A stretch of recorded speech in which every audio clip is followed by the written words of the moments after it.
It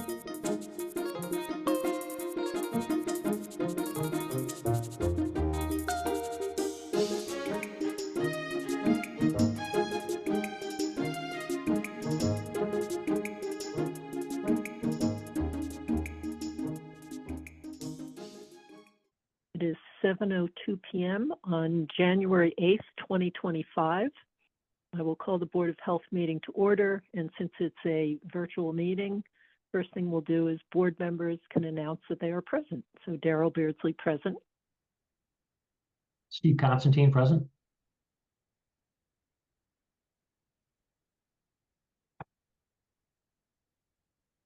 Julie, you're on mute.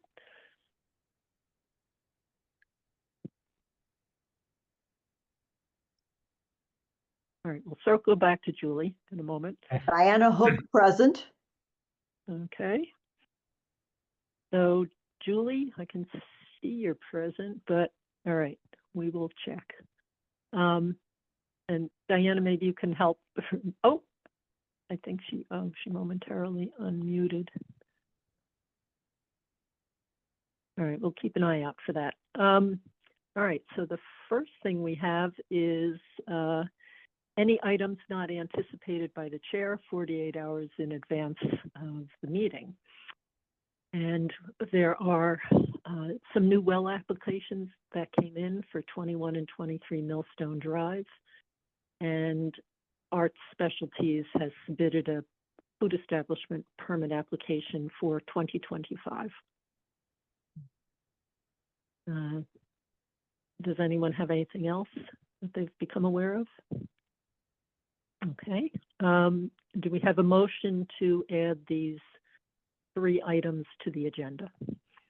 So moved.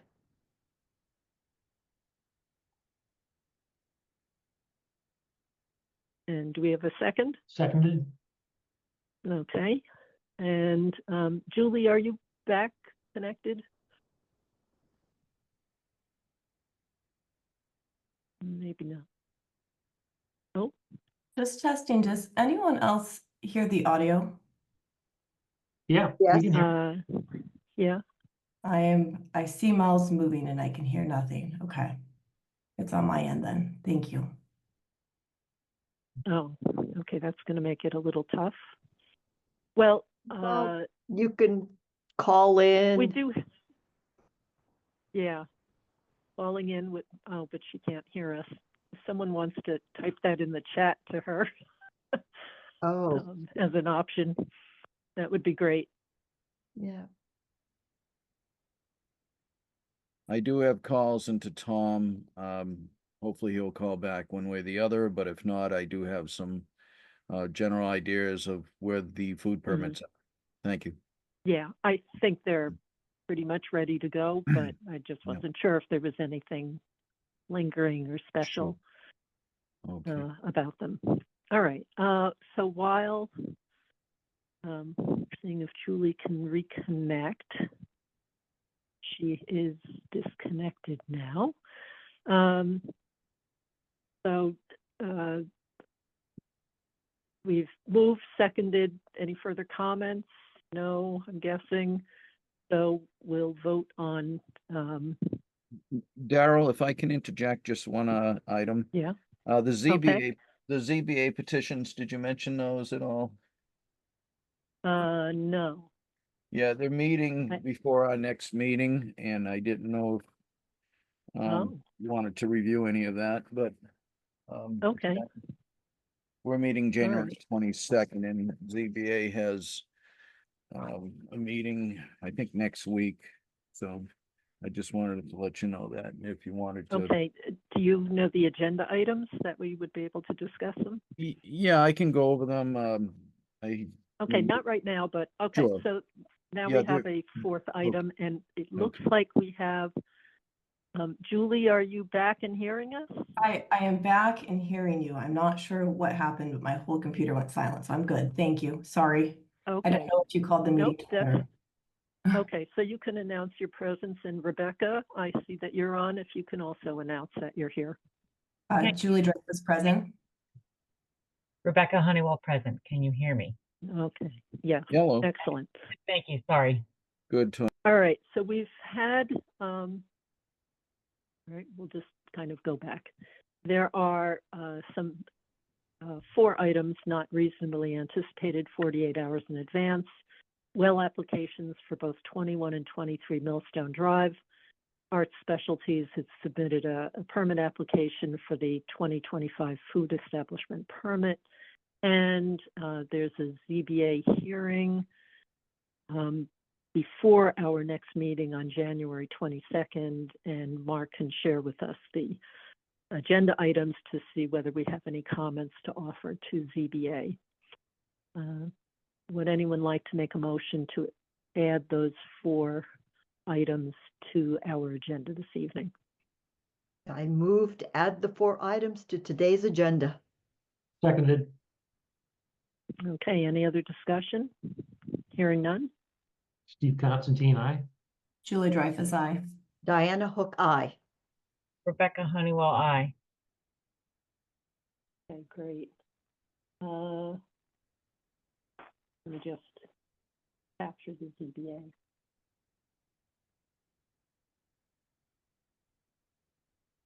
Okay. All right. So let's go to, well, we haven't heard from Tom. All right, the advisory update very fast. Julie and I met with our advisory liaisons, Dan Sickle and Mike Winters, and had a discussion about our budget as we had discussed at our December meeting. It's a little hard for us to know exactly what's going to be coming in terms of the administrator search again and what that might entail. So the shortest answer is that advisory suggested that we assume level funding with what we had for the current year that we're in, plus the cost of living adjustments made to that. And if there's anything else that we can pinpoint, that we could also make some adjustments there. The one thing that comes to mind is Jean is working on finding out about the costs associated with more frequent pickups of the sharps from the sharps collection container that's located at the police station, since that seems to be getting more use. And advisory was also very supportive of continuing to have that, in part because the increased use seems to be tied to the Council on Aging offering the service of people being able to drop off their sharps properly containerized at their office. And then because it's a little more difficult to get into the police station than it was in the past, now that there's a dispatch center, rather than people always sitting at the desk just inside the doors there, that they will walk over whatever is dropped off at the Council on Aging and then transfer it into that container. So as just offering another service for the senior community in town. I'd say that's the simplest answer. And then we're currently on the advisory meeting schedule for January 29th. So anyone else who'd like to come, certainly welcome. We're going to have a quorum. You know, let me know if you're planning on going, because we could post it as a Board of Health meeting if need be. I'll try to go. Okay. Um, As we get closer, let me know then, because I'm not going to remember this far out. So Yeah. All right, so 34 Brush Hill Road, you'll see that we received plans for the new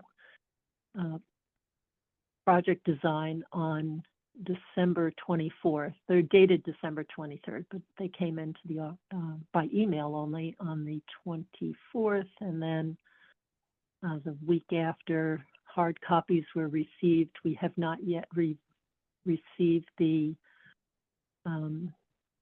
fee for the second revision. You pay one fee for the first plan submittal, you get one free revision, and then there's an additional fee and it's a significantly different plan. So it's really going to require a full reevaluation. So we're waiting on that. I also think Jean has maybe forwarded out or if not, you'll get that tomorrow. The comments from our supplemental health agent, Stantec, has provided quite a comprehensive review and information, and also they identified, I think it was about 13 or 14 deficiencies, things that still needed to be shown on the plan, were currently missing from the plan. So we'll expect to see that come in at some point. And I was just on the ZBA meeting from 6 to 6:50, where Brush Hill Road was being discussed. Abutters made comments. The applicant is confident that the plan will work well and there are no obstacles. But I just made it clear that we haven't had a chance to spend time on this. So this will be an agenda item for the 22nd, the meeting of the 22nd. And also the peer reviewer, not peer reviewer, our supplemental health agent, it would have been difficult for them to attend our meeting tonight. And again, without having the time to read the rather lengthy memo that they provided today, would have been tough for us to have a substantive discussion on that. But they can make the 22nd. Let's see, I think the administrator search we might want to start but not have to stop after 16 minutes. So let's see.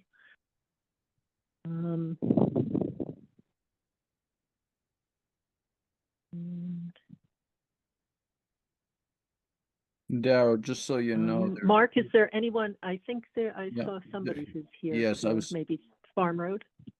Yes, that is correct. 127 Farm Road. I know the name says Laurel Velchis, but I believe it's Chris that's with us tonight. And Okay. I don't know if the board wants to do that review now, but it's up Yeah, to them. I think we might be able to fit that in now, possibly, or Yeah. we could And always. Chris is here to help with any questions. I can present to the Okay. board what has been provided to us. And you should have some documents as well. Yes, just I'm a not little- sure which ones would be best to open when. Yeah, I would. I'll get them say- ready and then. Okay, and I'll give a little update too. So at this property, there's a home as well as a commercial kitchen. Both have their own septic systems. The home has an older septic system, but there it is right there. The commercial kitchen has a newer system that was put in the last year or so. And it also was designed for 500 gallons per day. That gallonage was based on 15 gallons, and the board considered 450 as the gallonage maximum gallonage required for the kitchen. They were basing it on meals prepared, and that was designed, and that would have been 450. And then the engineer actually had designed a little bit extra gallonage on it, and that is in their favor. The extra gallonage was 50 gallons per day. And with that said, that would be the requirement for a retail office. You probably had those floor plans up, but so with that 50 gallons per day, it could have been a smaller system. That may help to allow the consideration. Now, the board should know that the existing barn, which is still there, the other barn turned into the commercial kitchen. Now, the existing barn, they're planning to put the office on the second floor with no plumbing. Today, the applicant shared with me that there was a water line going into it, and it was on the septic plans for the commercial kitchen.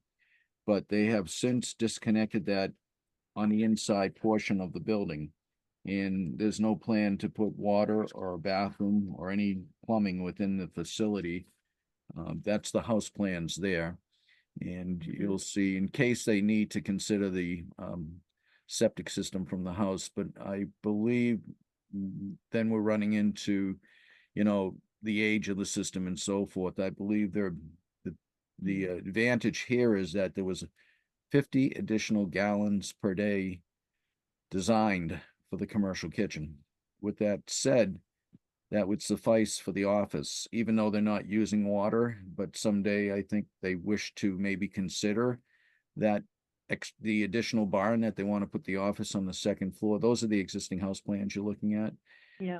So their idea, and Dan McIntyre was the engineer, was to design it for a potential one-bedroom dwelling down the road. And they have not decided on that, but they would like to put the office for the business on that floor. There's the floor plans. You just went by them, Darryl. They originally came in showing it as a home gym, an office area and gym area, and they have now converted it to be an office area for the commercial kitchen. One of the owners is here. And it's up to the board if you have any questions, he might be able to help the board in answering some of those questions. Okay, so currently, I know part of it is, well, do we need to worry about the room count of the main house because this is on a separate system? So is this Yeah. more just about the flows that may come from the commercial kitchen and from this Yes. office? That's correct. Yes. This office, in fact, that's the old plan you're looking at. The new plan shows it just as the office for the commercial kitchen. I don't know if we have those within So is here. this the newer one? Chris, is that the new one that we're looking at on the I think screen? so, yeah. Yeah, So it's presently being designed to allow office space for the staff at the commercial kitchen. And Okay. without any plumbing, but they would go, this barn is close to where the commercial kitchen's located. And they would go from the commercial kitchen upstairs. Chris, you might want to explain the work that was planned Sure. within this office, if that's okay with the board. Is that okay, Madam Chair? Yes, yes, Okay. that would be good. so the plan, this smaller barn is close to the larger barn where the commercial kitchen is. And the person who runs the commercial kitchen is Laurel, my wife, and I'm sitting in what she currently uses as an office, which is in the house. And the thought here is to finish out this upper level of what you're looking at here, insulate it, put heating in, and then give her an office space that's close to the kitchen, but separate from the house where there's 3 little kids running around. And that's it. So however we look at the septic systems, the reality is the closest bathroom to this office is the bathroom in the commercial kitchen. And if someone's in here, it's gonna be her, that's where they would go. So, I mean, we're not changing the use of the house and the people here, but regardless, like anybody in this office space would use the bathroom that's on that septic. And as I Okay. noted, I think it fits well for the commercial kitchen. I think it would be a deeper, detailed review if it was to consider the room for the house that exists, for this office to be considered part of that room count.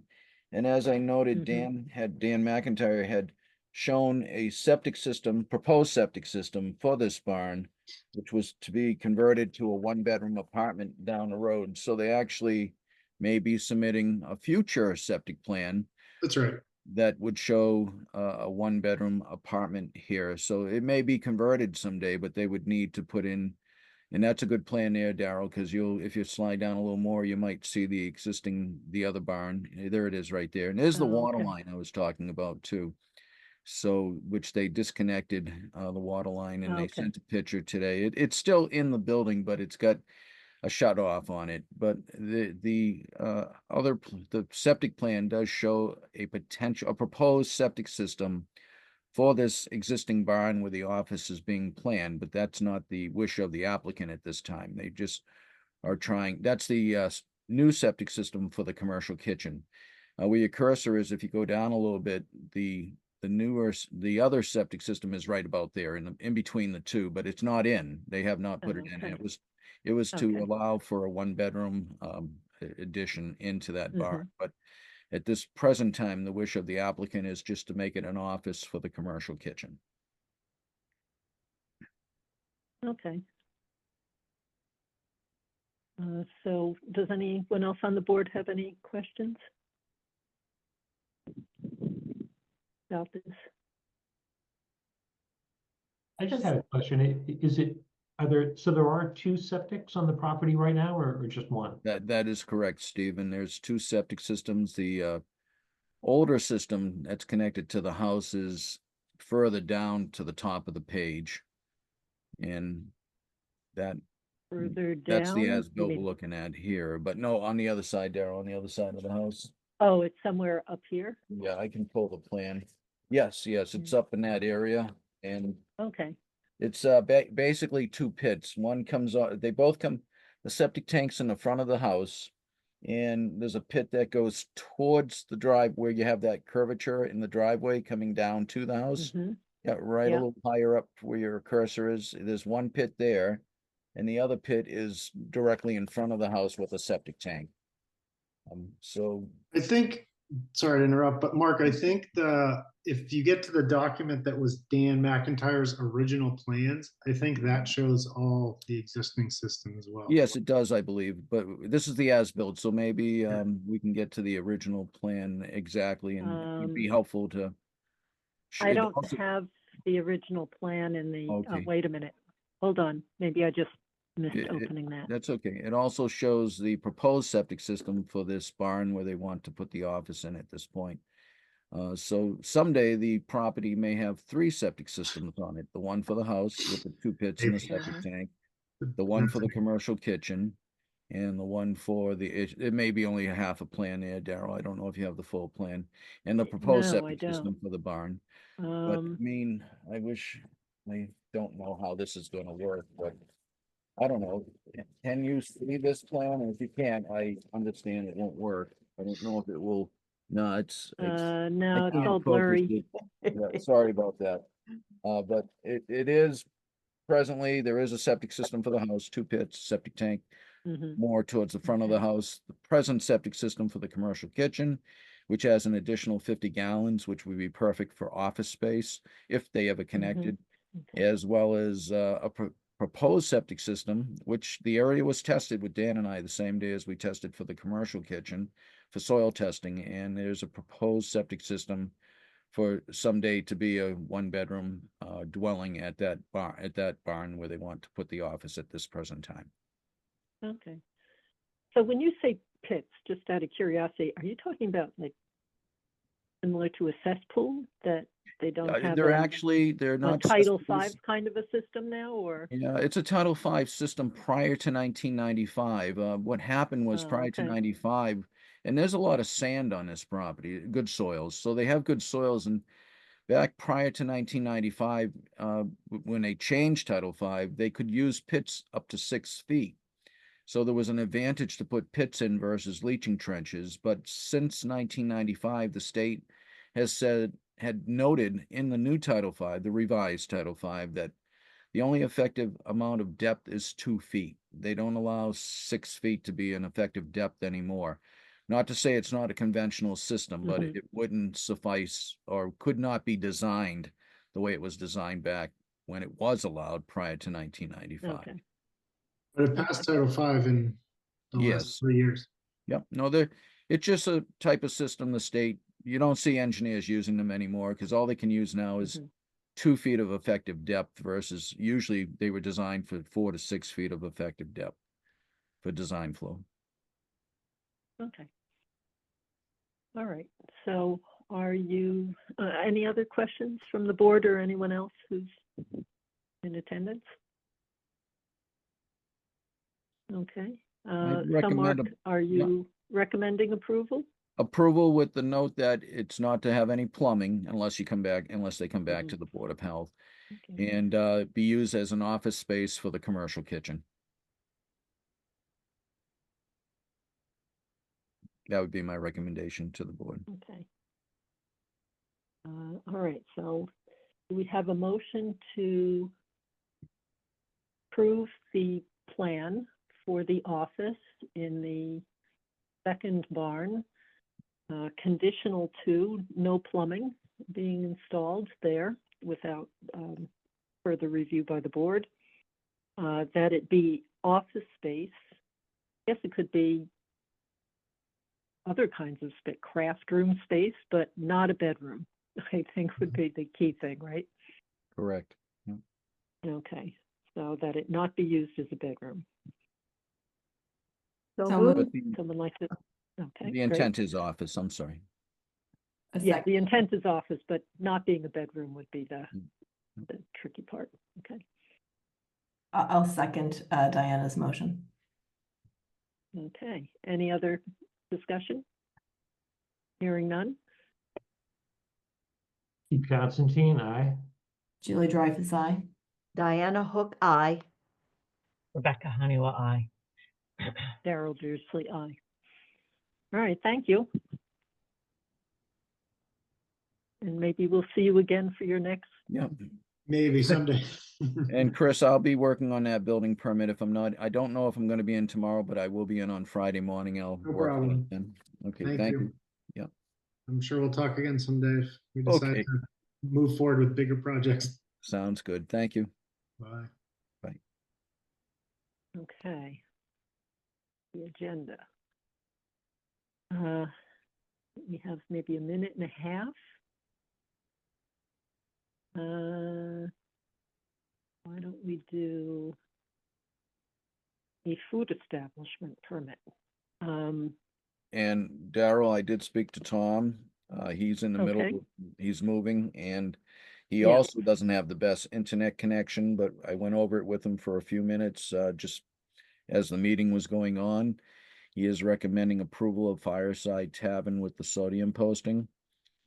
Head home residential kitchen, I told Tom the sodium's at 18.2, but that does not need a sodium posting. It's under the 20. And Silverwood Organic Farms, I don't know if you want to take that up separately at. No, not right now. Yeah, We'll talk about that. Yeah, That's that's gonna need fine. a little That's- bit more. you can- Okay. All right, that's good to know. Okay. So do we have a motion to approve the food establishment permit renewal for Fireside Tavern, conditional to a sodium posting? So moved. Seconded. Any other discussion? Hearing none? Keith Constantine, aye. Julie Dreyfus, aye. Diana Hook, aye. Rebecca Honeywell, I. And Darrell Beardsley, aye. Do we have a motion to approve the food establishment permit for Head Home Residential Kitchen for 2025 So without moved. the need for a sodium posting? Yeah. Yeah. So moved.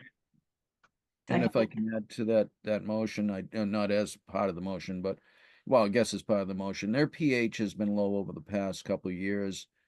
I have advised the owner of this residential kitchen that they may want to think about filtering. It's at 6.2 and it should be 6.5 to, I think it's 8.5, but they've been advised. I said to them to keep an eye out for issues that could happen with their water, and they may want to test it more often, but it's still, the pH is still at 6.2 from last year, and it's still that same way, but it doesn't affect, it could affect their plumbing and their fixtures in the house, but it shouldn't cause any other issues. It tested for what we require, and the test did pass.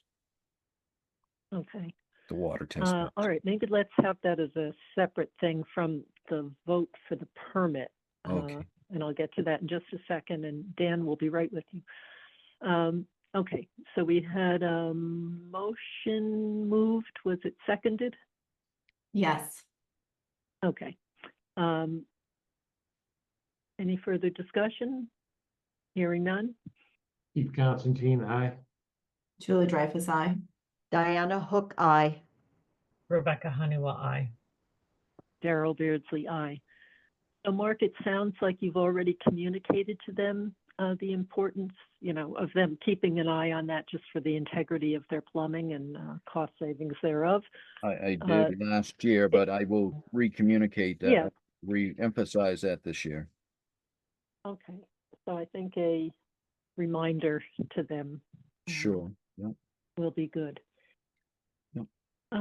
Okay, great. So it's 7:32 and we have a variance hearing for a septic replacement at 31 Great Rock Road. And let me pull up the plan. Dan McIntyre is here and you can explain to us all the conditions that necessitate variances. So for the record, excuse me, Dan McIntyre representing the homeowners. So this is a home that was built in 1960. It's a 4-bedroom home. It's presently served by a cesspool in the backyard. Yeah, there it is on Great Rock Road. Yeah. The cesspool is right about where we're installing the new tanks. And the well is in the front yard, just a little over 50 feet away from the cesspool. So there's a number of constraints on this particular lot. The main one is, there's a lot of exposed ledge. We were able to find an area in the back that meets the Sherborn well offset and has sufficient soil for a Title V septic system. We've got the 4 feet of natural impervious material in that particular area. So we are proposing to put in an alternative technology, the Elgin system, in order to treat the effluent a little bit better than a conventional system, since we are asking for a waiver on the groundwater offset from 4 feet down to 2 feet on the upper trench. It's a little bit more on the lower trench as we step it down. We do need a pump. We're pumping around that big ledge outcrop to get to the soils where we put the septic system. So we've got a 1,500 gallon tank, a 1,000 gallon pump tank, and then 3 trenches consisting of the Elgin units. As I said, it's a 4-bedroom home. It's going to stay a 4-bedroom home. I think it's a big improvement over the existing conditions, which, the cesspool within, around 50 feet from the well is not a good condition to have. So I think it's a big improvement on that. And we're getting away from the neighbors' wells as well. So we're only asking for 2 waivers on this one, or variances on this one.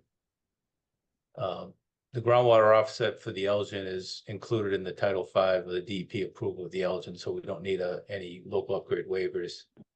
But we are asking for 2 variances. One is groundwater is less than 5 feet below the surface, which is a natural condition. We can't design around that. And the second one is we're asking for a waiver on the 5-foot groundwater offset to go down to as low as 2 feet on the upper trenches, to make this work without, a massive mound and more tree clearing in the backyard. So with that, I think I could turn over for questions. Okay, it looks like Great Rock is living up to its name here. It did on this site for sure. So, right, as I see it, something couldn't have gone in the front yard because of the well. So it's moved back and it sounds like there's trees back here, is what you're saying, further back? It's all wooded, even where we're building the septic system is wooded. And Oh, Daryl, okay. Daryl, if you go down the plan, if you push it so you can see the top of the plan, the other way, I'm sorry, you'll see the Oh. profile of the design, and it shows right there Mm, the distance to groundwater. And as Dan noted, they are allowed to be within 2 feet, and they are actually 2.6 feet in one location, so on the lower mhm. trench. So it does follow the requirements per the approval of the Elgins. Mhm. Okay, does anyone else have any comments or questions?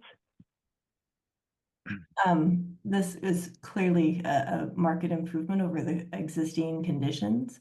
This is I think a small typo that I happened to notice. It looks like you're using the A42 modules for the Elgin, which is clearly depicted here in the trench section as well as on the plot plan and in the notes. I just noticed on the cross section, it's labeled as the B43 modules. I just noticed that too. That's I'm just a surprised teeny- Mark didn't pick up on A that. teeny, if you could just like use some white out and change that to I 42, just in case there's ever confusion. That is my only thing, but otherwise this looks Yeah. great, Dan. no, good catch. I didn't catch it either. We'll fix that up.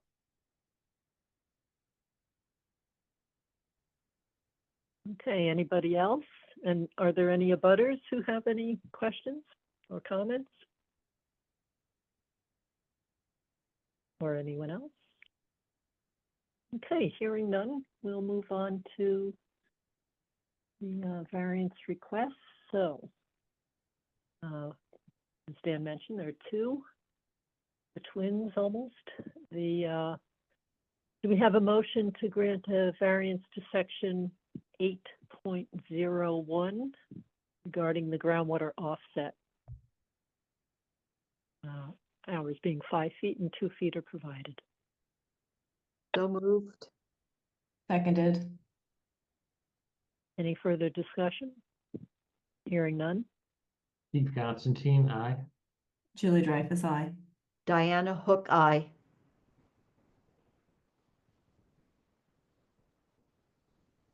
Rebecca Honeywell, aye. Sorry, I spaced a little bit there. Daryl Beardsley, aye. And do we have a motion to grant a variance to section 8.02, again regarding depth to groundwater, seasonal high being less than 5 feet is a natural condition? So moved. Seconded. Any further discussion? Hearing none. Steve Constantine, aye. Julie Dreyfus, aye. Diana Hook, aye. Rebecca Honeywell, aye. Daryl Beardsley, aye. And the last is a You did local forget about this update. one, Daryl. Yeah, Oh, we do have a high groundwater situation there, and there's no way we can raise the plumbing. It's below the basement slab. mhm. So we're asking for a waiver. The tanks are gonna be specified to be H20 rated so they don't float up and sealed with rubber boots. Okay, great. All right, so did anyone have any questions about that? We see this pretty frequently given our high groundwater here in town. So do we have a motion to grant a variance to 15.4051J? So moved. Seconded. Any further discussion? Hearing none. Steve Constantine, aye. Julie Dreyfus, aye. Diana Hook, aye. Rebecca Honeywell, aye. Daryl Beardsley, aye. All right, so I'll close the hearing, and are the plans ready for approval, Mark? Yes, they are, and we will make sure that when we do the pre-construction that we inform the installer that these are A42 Elgin trench design trenches, and that can be corrected during pre-construction. I recommend approval with a deed recording to prohibit a garbage grinder, as well as the use of innovative alternative technology, that being the A42 Elgin trenches, Elgin units, I should call them. I would recommend it with those two deed recordings, both for the innovative alternative technology and for the garbage grinder prohibition. All right, so do we have a motion to approve the plans subject to receipt of the garbage grinder and IA technology deed recordings and to the communication of the specific type of Elgin unit to be used in the field during the pre-construction, and of course having that on the final plan version? So moved. Seconded. Any other discussion? Hearing none. Steve Constantine, aye. Julie Dreyfus, aye. Diana Hook, aye. Rebecca Honeywell, aye. Carol Beardsley, aye. Thank you, Dan. Thank you very much. Thank you, Dan. Thanks, Dan. Take care. Okay. All right. Maybe, Mark, is there anyone else that might be here for any of the other things under agents business? I'm not for sure if the other Mark in the audience is here to listen in on Fireside Tavern. I'm not for sure if that's the Mark, but we approved that with the sodium posting. Yeah, I think he was here early, so. Yeah. Uh, I don't know if he's and still- Mark, certainly, raise your hand or speak up if you're missing your hand up, if there's anything you wanted to go over regarding that. Oh, no, I'm all set. Thank you very much. I was just you. listening and trying to learn about the process. Okay. Yeah, All thank right, you. Great. Okay, have a great night. I'll hop off. Yes, you too. Thank you. He's just having a Bye. good time. We're so fun. Wow. The fun thing to tune into, maybe. All right, well, maybe we should do Silverwood while we're still fresh, since that one's a little And interesting. So, Mark, would you there- like to introduce that? Sure, and I did speak to Tom about the discussions I've had with the building commissioner in respect to the use of the just so the board knows, this is not just a temporary food permit being requested, it's also they're requesting a building permit for this temporary use. The building permit would be to allow people to enter the building to sign up for the CSA, which is a farm-related situation, but not for the use of the building itself, for the purpose of using the bathrooms or the kitchen in there. Those were meant for the hired hands, the farm hands, and it's only for those specific people. So they've applied for a building application for this temporary event. It's going to include like ice and snow events. They're actually, if you drive by, they're making snow as we speak on the outside yard. And in speaking with the building commissioner, the building is not approved for public use, but for the purpose of signing up for the CSA, he doesn't see an issue with that. But he did say to me that this is to be a temporary event, and just so the board knows, on the food side of it, a temporary food permit can only be issued up to 14 days. After that, it would be considered not a temporary food event. So it will have to, I would ask the board to specify when you approve it, that it be for the temporary. I believe they're up to 7 days now, not the 4 days as noted. And also, I would recommend to the board that the use of porta toilets, because the bathroom inside is not for general public use, almost like what they've been required to do during weddings, and that they bring in bottled water or potable water, because they're not supposed to be using the water from that building as well. And that be both for making the hot chocolate. The plan is to have hot chocolate and some packaged goods. And so that would be to make the hot chocolate and to bring in a portable sink for hand washing as required by the food code. Tom would have said all this, but we've talked, and so that would be my recommendation to the board, just so we're still following the same format that we followed prior when it came to other events such as weddings. And the reason for it is they still do not have a septic system for the purpose of the barn for events and so forth. They do have a tie-in to the house septic system for the two hired hands, is what they told us when they originally designed a connection from the barn to the house for just the farm hands.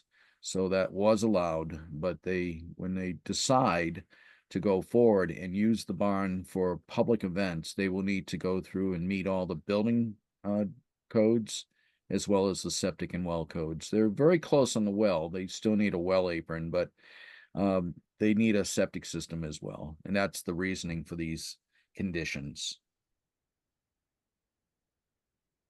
Thank Okay. you. I'll also note that I think it just came in today, the 7 dates that you had mentioned. So I think it's going to still include the 10th, 11th, 12th, not the 13th, and then some other days, and I forget exactly what they were. So I think also asking them perhaps tomorrow to update their application with the correct dates that this is intended to cover. For the 14 days on a food permit, does it have to be, is it within a 14-day time span, or can those dates That- be peppered out through the year? That's the way it's worded, that it be no more than 14 days. It doesn't actually say consecutive, but that's the time period, so it would be within a period of time of within- 14 up to okay. 14 days. And I think Okay, you so see we that, issue it in 14 days out, the permit Ye- is finished. yes, that is correct. And then, right, what I was going to ask Tom about too is, what does it mean to have, like, could they apply for another 14-day temporary permit again this year, or keep doing a series of them? There must be some kind of restriction, I would think, to avoid multiple temporary permits, or maybe the requirements are similar and it would actually be more costly to keep doing temporary permits. I'm not sure. I did copy that section of the policy, and I did that this morning after this discussion, and I believe the 14 days are a period of time within the start date and end date, and Okay, they would have to meet that. And if they come in for another application for another food permit, that would start a whole new process again of the 14 days. all right. Okay, so, right, part of it was good to coordinate with the building inspector, because again, if they restrict use, one, not permitted for use by more than 49 people in the building at a time. It is not for use by the public, general public, but since the event is tied to people learning about and signing up with the CSA, which is the agricultural activity there, that's what makes it usable, I believe, for the building department. 'Cause That's the way I otherwise you would not, if it was just anyone in town could come by to take a look at ice sculptures, nothing associated with the farm per se, just more with the ice sculptures, then I don't think they'd be able to go in and use that space. So we're piggybacking on that. Yes. Does anyone have any other questions about this? And I'll attempt a motion. I had a quick question. Mark, do you happen to know for the portable sink, what happens with the gray water? What has happened in the past is when I used to do food inspections, is I would let them know they can take it back to where they got the water from and dispose it in appropriate sewer or septic system, or if there's room in the porta toilet, they can dump that in there. Most of them they look like a small 5-gallon container with a molded in sink with a pump, but they're welcome to put it in the porta toilet if they don't have the capability of bringing it back to where they got the potable water, if that helps. That makes sense. And then Daryl, so we can clarify dates, I know that this lists just these 4 days, but the email correspondence listed date ranges from January 10th through the 19th, which again is still less than 14 days. All right, what are you? Okay. I am not following your train of thought, and are we going to just issue a date range or specific dates? I think we can probably do a date range. Might be easier just in case, like the shifts in the dates between when they filled this out and when they sent the email with the additional dates. Maybe they're going to eventually want to change again, so perhaps it's most appropriate to just issue it for the 14-day period and have them able to move around the dates if they need to, weather dependent or something. That seem reasonable, Mark? It is reasonable. Okay. Does that sound okay, Julie? Yeah, I think that sounds okay. I think practically the dates that it looks like they were kind of trying to do next weekend and then the weekend after that.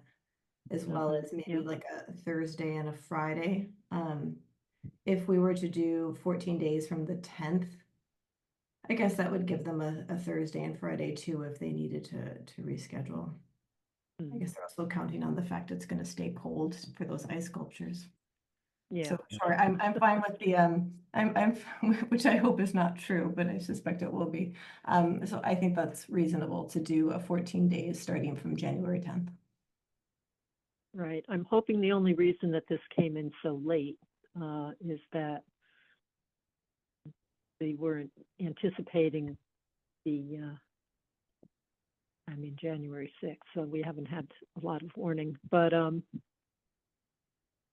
just the forecast for this period is favorable for this kind of event. So hopefully we'll get things earlier. Okay, any other issues? Otherwise, so do we have a motion to approve the temporary food establishment permit for Silverwood Organic Farm for a CSA agricultural activity promotional event, provided that they use the portable hand washing sink, that they recognize the capacity limit of the barn, that no one can use the indoor kitchen, sinks, or restroom, that a portable restroom is provided for use, and Bottled that water. bottled water is used for the preparation of the hot chocolate. And you have to specify the date range within the motion. And that the 14-day the 14-day date range be. Can Jean write those on the permit, Mark? Yeah, those could be written on the permit, and I do plan on putting these same conditions on the building permit that was drawn out for the use of this area. Okay. Okay, and that the 14-day date range beginning with January 10th be specified on the permit. So moved. Seconded. Okay, any further discussion? Hearing none? Keith Constantine, aye. Julie Dreyfus, aye. Diana Hook, aye. Rebecca Honeywell, aye. Carol Beardsley, aye. Okay. So Mark, why don't we go back to, oh, look, we do have somebody here. Oh, yes, we do. I keep forgetting. We may have to disappear for a few I'm just being minutes. quiet, that's all. Yes, as the applicant, you are certainly welcome to listen in, but you You- probably meet that within 300 feet of the property line. So Mark, would you like to introduce 30 North the Main septic Street? creep? Yep, Yes. yep. For 30 North Main Street, we received and approved a septic plan that is about to expire. And the applicant, who is here listening in, is requesting that it be renewed for 2 additional years. Sounds great to me. Anyone else have any comments? Seems pretty straightforward. Otherwise, do we, excuse me? I said it seems pretty straightforward. Yep. So do we have a motion to approve the septic replacement plan renewal for 30 North Main Street? So moved. Seconded. Any further discussion? Hearing none? I'll recuse myself from voting. Yeah. Julie Dreyfus, So aye. moved. Julie Dreyfus, aye. Diana Hook, aye. Rebecca Honeywell, aye. Carol Beardsley, aye. So we just go down the list, Mark? Augusto Sure. Brook Road? Thank you. You're welcome. Very welcome. Item number 2, Augusto Brook Road. The plan, same concept as being the owners requesting that the plan be renewed. Okay. The engineer still needs to get us a plan to stamp with the new person's name on it, Robert Ziello, but I don't want to ruin his name, Dizzalo, I believe. And so with that said, I would recommend approval of the renewal of this septic and well plan as well. This is for a new house, new lot. Okay. Any questions from anybody else? I don't have any. Okay, do we have a motion to approve the renewal of the new septic and well plan for Bogastow Brook Road, Lot 1A? So moved. Seconded. Any further discussion? Hearing none? Steve Constantine, aye. Julie Dreyfus, aye. Diana Hook, aye. Rebecca Honeywell, aye. Darrell Beardsley, aye. 226 Western Ave. Yeah, we may Okay. have the plans. The plans were designed by Yep, I have, Jane, yeah. and Coming. the intention of the homeowners is to, they have a pool they're putting in. I was at the site today to just take a general look at, they already dug out the trenches, but they have not yet installed the piping. They know they had to wait. If you look at this plan, you'll see that they're going to be, there's a cabana way in the back. And they're going to, there it is, yep. And they're going to be putting a half bathroom in there. It's an open cabana, okay. it's unique. But the very back of it is enclosed and they have a small room they want to put a half bathroom into. And then they want to, obviously, they're going to need water and septic. The septic line is the one up higher on the plan there and it has to be 10 feet away from the water line. That'll be a pressurized water line. They have the elevations to get from the cabana to the house. And this is a double jurisdiction. This will fall under both the plumbing inspector as well as the Board of Health. The septic line does need to be installed by a septic installer. They have contracted out DJ Morris, and they are asking for approval of this plan, and I would recommend approval based on the design and the elevations provided and the fact that it's a half bathroom. Mm-hmm. Okay, and so the additional, it sounds like additional room, but wouldn't qualify as a bedroom. Yeah, Doesn't, it's- does it it's- read as a room? Is it heated or? No, well, it will be a heated bathroom, but it's only the half Oh, bath. okay. It's a pretty much open cabana. This is a very unique. Oh, It's open to the three walls are open to the back side is not a open wall, but the other three walls are okay. open to the Oh, environment. Yeah, I thought that was okay. unique. Yeah, definitely not a bedroom. No, Yeah. unless you sleep outside, especially tonight, I don't think you'd want to be in there. Now, I did ask the applicant, just teasing him. I said, he just had another child. I said, are you going to go out there and hide from having to watch the three children? But he works well with us. Leo has been very decent to work with. So, but he's just trying to improve the property. This is the house that they put a brand new a replacement septic system in the front. And they redid the house pretty much. It's quite a renovation, but they do have a new septic system out front. Okay, great. So, right, this sounds also nicely straightforward. So any other questions or comments from anybody? All right, so do we have a motion to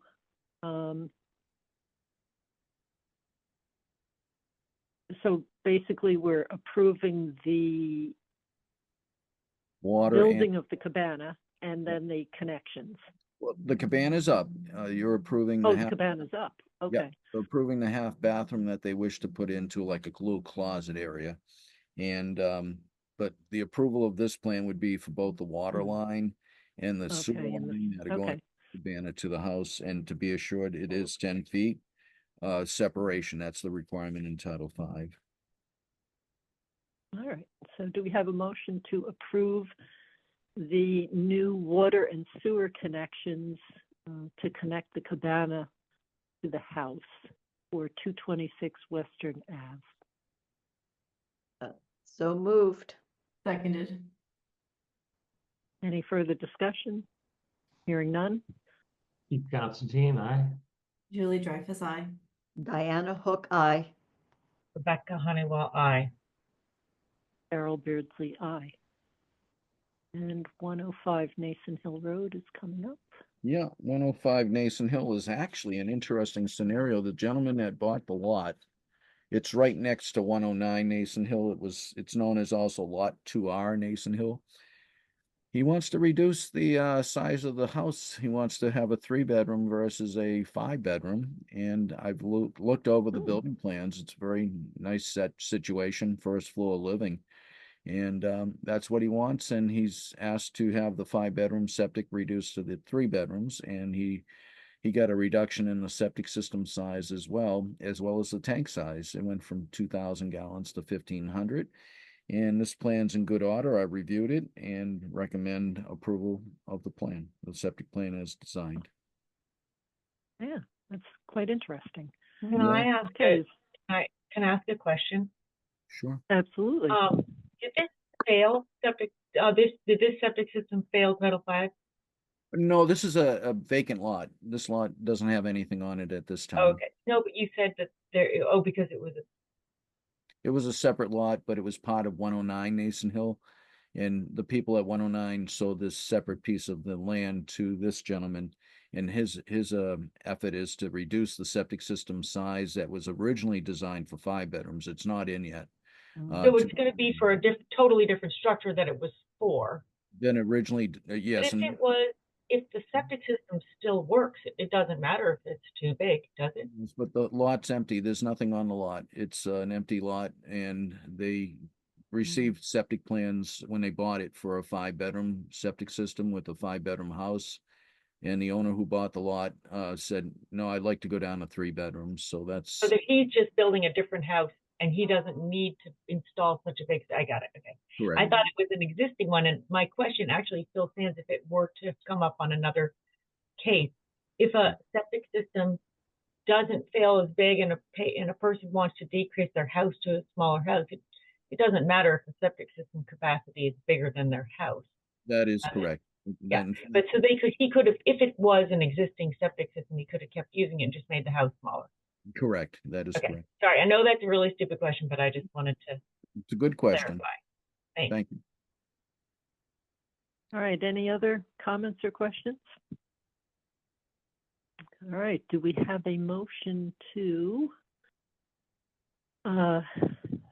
approve the revised septic plan for 105 Nason Hill Road? It's not really a revision, it's just a completely new Correct. plan, It's a or did they didn't use anything from the prior, just shrink or not revision 2 or 3, or it's just a whole new plan? That is correct. It Okay. includes both the All right, septic. so I and- shouldn't say new. Then No, do and we have that's a okay. motion to approve the septic plan, new septic plan for 105 Nason Hill Road? And it Lot does 2R? include a new well, but the well's already in. They already drilled the well, but this is just for the septic system. Okay, Okay. So moved. Seconded. any other discussion? Hearing none? Keith Constantine, aye. Julie Dreyfus, aye. Diana Hook, aye. Rebecca Honeywell, aye. Carol Beardsley, aye. Let's see, so we could do. All right, let's just do the disposal works and solar permits.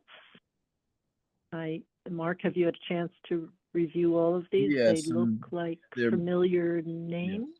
Yes, and for the I most recommend part. approval of all of them as presented. We don't see, there's a couple in there that they may do a distribution box, but we don't see them too often doing larger systems, but they're all worked in town prior, and this way, a lot of the installers will not come in until they get a job, but there are other installers, as these installers, some of them, that will request their permit ahead of time so they can let people know they're already licensed with us. Okay. Is there any reason we can't just approve these in one big batch? I think since it's on the agenda, I believe you could just state Okay. that as noted on the agenda, Great. all installers as noted. All right, so do we have a motion to approve the 2025 disposal works installer permits, all renewals for J.G. Schmidt, Inc., Curtis Septic Service, Big Excavation Corp., Wind River Environmental of Marlborough, and DP and Sons of Millis? So moved. And Nicholas, what about Nicholas Nick- Janesco? Ganasso. He's part of the Wind River, I believe. It's sorry. interesting, Okay. it should all be in the same paragraph, in the same, Okay. it's the same part of the Wind River permit. In that case, seconded. Any further discussion? Hearing none? Steve Constantine, aye. Julie Dreyfus, aye. Diana Hook, aye. Becca Honeywell, aye. Darrell Beardsley, aye. All right, back up here. So less than 48 hours ones. We have new well applications for 21 and 23 Millstone Drive. Mark, do you want to just give any overview? We had some recently for the Whitney Farms. Yes. So in these, just so the board knows, the distance requirements under our regulations are different from what they have to follow. They're following a court order. So these distances are not as great as you might see on some others. 60 feet is the distance that the court allowed under a comprehensive permit. So they are meeting it. 21 and 23 are attached to each other, and they are meeting the requirements per the court order that was issued for this property. And I Right, would, because it was a 40B, and yes, again, they were putting a lot of units on a relatively small area, so. and I will give the developer credit. He could have put in shallow wells, which we didn't recommend, but he has not put in any shallow wells. He's doing deep drilled wells, which in my view, is a better option. So I would recommend approval of these two wells as presented. Does anyone have any questions about this? Mark, just, is it 2 wells or 3 wells? 2 wells, you might see another well, but for this one, it's for 21 and 23 Millstone. But all these lots are very close, so you'll see the well for 21 above it, and for 23, you'll see a well down below. And then, is this for something else? Yeah, I believe that's a good point. Now that I see that now, let me see. I have individual applications, and let's see. Well, Yeah, 11. let me see if it says what number they're calling it. I'm looking for Okay, that on lot.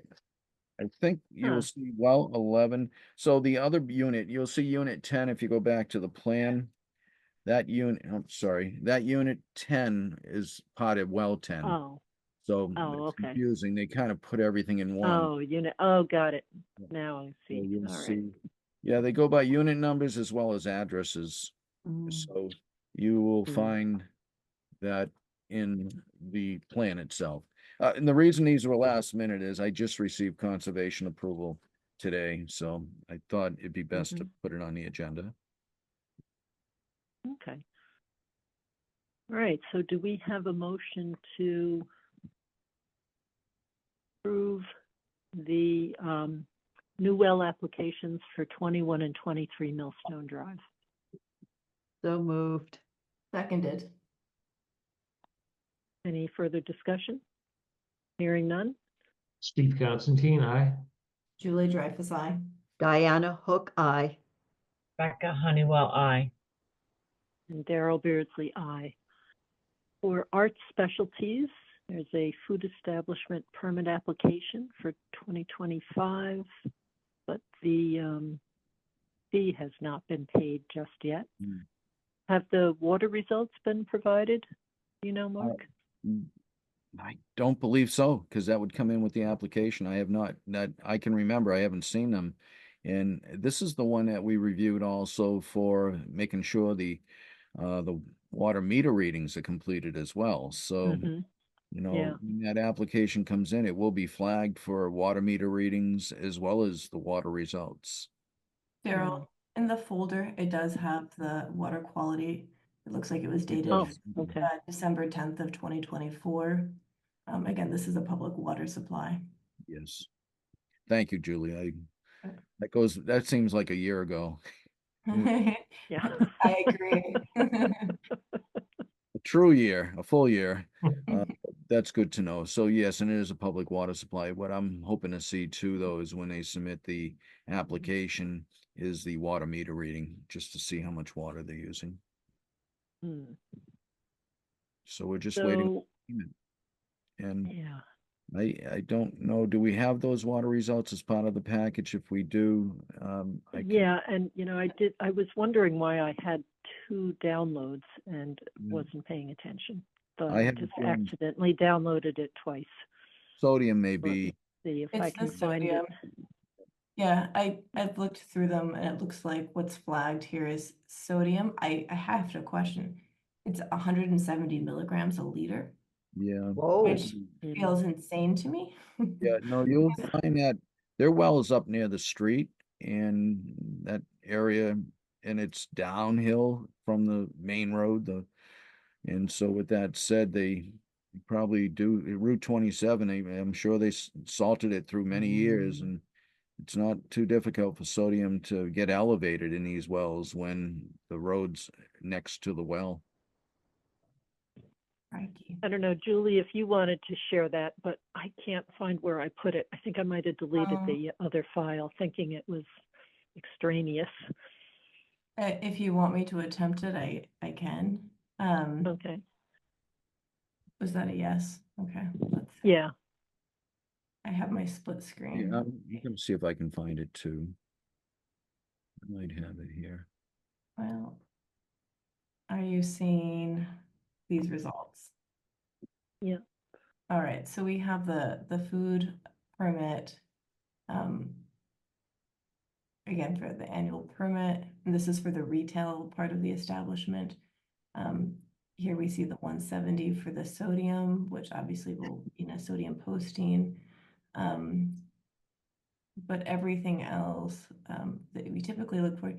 The one thing I did not see, let's actually look for it now. I didn't see a PFAS. They're not required to do PFAS for the purpose of a food permit at this point. Really? Yeah, Maybe so I just learned something. we don't even, for the first test, volatiles are required, but the requirements for food permits were drafted and approved well before we started requiring PFAS. It's still that's- required though, isn't it, Mark, to report that to the, what is it? I'd have to EPA? check on the public water supply. I'd have to check to see if that's the case. I have I not. just look at the website. I know I've seen some out there, for the fireside. But I'm not sure how often they have to do that. Yeah, I can look into that. That's a good question. I'm not for sure. I know within our own requirements, we specify what has to be tested. And I actually have that on my desktop. Let me just drop this down a So minute. since both of these are, Fireside and this is covered by a PWS, Mass DEP issues a 3-year calendar of what kind of tests have to be performed for that specific well and when, which either they have some that are monthly, some that are quarterly, semi-annually, annually, and maybe every 2 years or every 3 years. And it just depends on what the history is of results and what issues are going on in the area where the well is. So they customize those schedules for every PWS. And our regulations are pretty much the same. We have the required testing for food establishments, and it would be total coliform, total bacteria, ammonia, nitrogen, nitrate, nitrogen, pH, sodium, and nitrate, and nitrite, nitrogen. Now, we do say volatile organic compounds are to be tested initially and every 5 years thereafter if no contamination is detected. So it's every 5 years for volatiles, but the board may want to review this again to determine if you want to add PFAS. But that, for a public water supply, Daryl pretty much explained how they handle that. So it depends on the Yeah. year, I guess. That's just interesting. Okay, so we have this, so really, the permit won't be released until the fee is paid. Yeah. And then,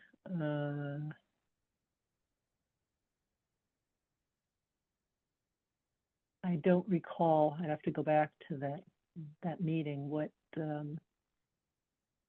when they provide the meter readings to us. I think I once don't know that I'd hold the permit up for that, but is this for the retail establishment? And Correct, but that have a then, separate permit for the gelato? no, that would include it under his food retail permit. Oh, okay. If he's making the gelato there, then, which he shouldn't be, because then that's going to require more water use, then he would need a frozen dessert license as well. Like CNL makes their own frozen, which is soft serve ice cream. My recollection, Daryl, was water meter readings once the gelato operation begins, so that you can see the delta. yeah. And I don't know where he is on that. Yeah. Okay, so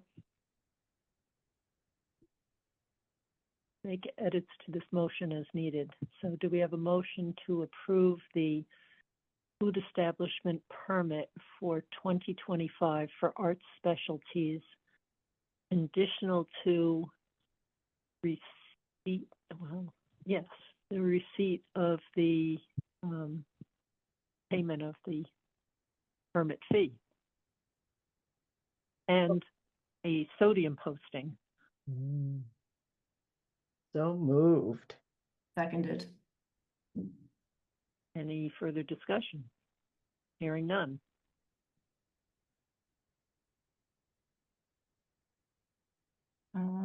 I'll go on Steve's stead. Julie Dreyfus, aye. Diana Hook, aye. Rebecca Honeywell, aye. Darrell Beardsley, aye. And, Steve Constantine, aye. okay. All right.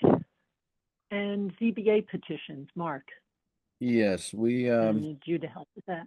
yeah, so let me just grab that one.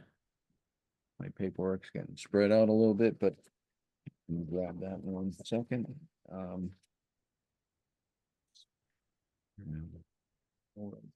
Here it is. I have 3 locations to put paperwork. One's complete, still pending, and that's where I wasn't looking. So we received today, I believe, Board of Appeals meeting agenda for January 15th at 7 p.m. The first petition is for the house that they had taken down on 42 Whitney Street, and they're looking to modify the findings that they found on April 3rd of 2024 to make changes and add an addition to a pre-existing non-conforming dwelling. I did speak to the building commissioner about this one probably about 2 months ago. What happened was they originally were just modifying some parts of the home, but they must have found either structural issues, and so they took the whole house down, kept the foundation. But this house has a new septic system that will provide for the proper design flow. So I'd recommend approval. Well, I don't recommend approval, but that's one petition that's being reviewed on January 15th of this year by the ZBA. Okay, so it sounds like if ZBA approves it, it should go through the regular building application Yes. process so that you'll be able to verify whether the room count, et cetera, matches the septic.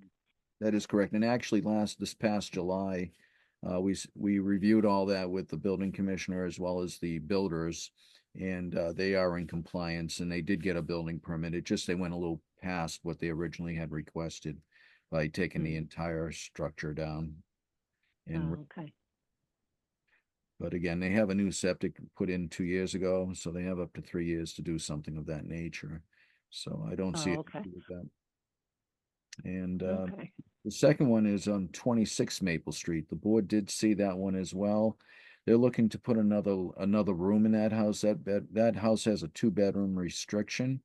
And with that said, they're coming to the ZBA because that addition is non-conforming to the dwelling, and they need to go through the ZBA. They've already been through the Board of Health, and that additional living room was approved in the house. And so that one I Oh, don't. so we've already seen it. Yeah, yeah. The Okay. next one, I know I can't be involved with, but it's a continuation of the public hearing for Washington Street Homes. I'll leave it at that. Mm. Okay. And the last one is continuation of a public hearing on the revised and remanded application for 41 North Main Street. So it's more or less an advisement to the board of what's on the agenda for their meeting on Okay. January All 15th. right. So 2 are 40B projects, That is correct. and then, okay. So in a Mark? way, it sounds like I have a not too question. much we have to say, since they've made it a standard thing to, conditional to passing all the Board of Health requirements, essentially. It doesn't sound like anything odd to point out to somebody. No. Or, maybe I'll talk to Jean, maybe we'll just send in an email saying that is our comment. As long as it goes through the regular process, we will see it and double check. Mark, Does for that sound 41 reasonable? North. Oh, I'm sorry, Joe. Yes. No, I was done. Go ahead, Mark.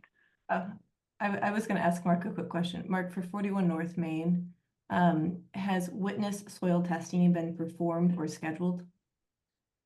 Where they were planning the septic system, there has been witness test, but it was, I believe, limited.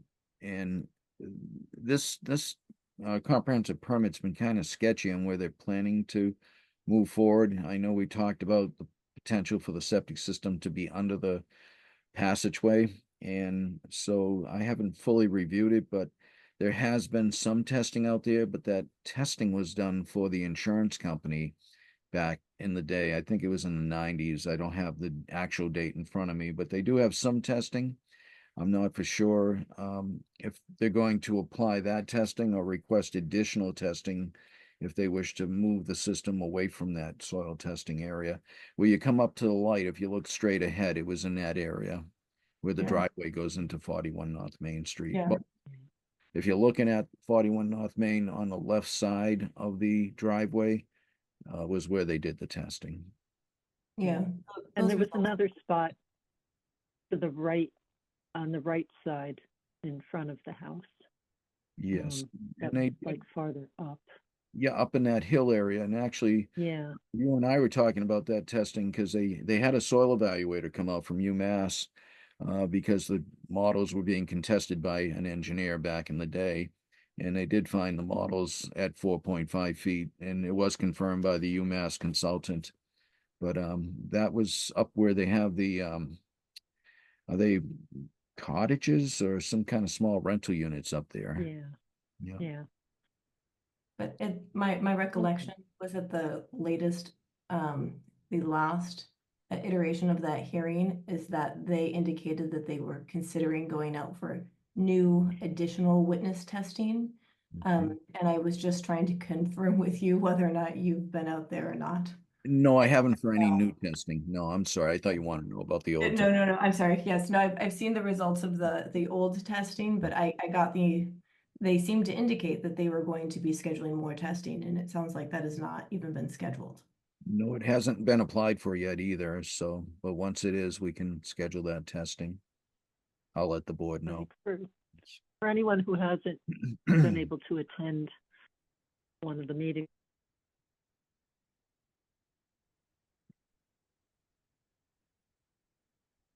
Are you still with us, Darryl? Daryl, I lost your audio. I don't know if you're still there. Can anyone else hear Daryl? No, I cannot hear Daryl. Okay, I thought it might have been my computer. We're doing an eeny, meeny, miny, moe of the audio tonight. Yeah. Daryl, we lost your audio, just so you know. If you can hear me. I can, Oh, can text her as well. use the chat. Oh, yeah. And I'll text her as well. Just Okay. let me, Be aware. She might not see the chat either. I'll call her.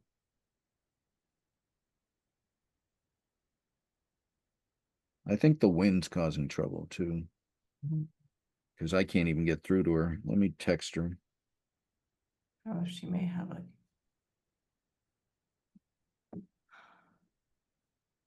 Or it's possible something's happened to her mobile phone, battery issue or something. I just left her a text that we lost her audio. This is different. Um, I let's guess, does the vice chair take over at this point until she comes let's back? give Daryl a few minutes, Okay.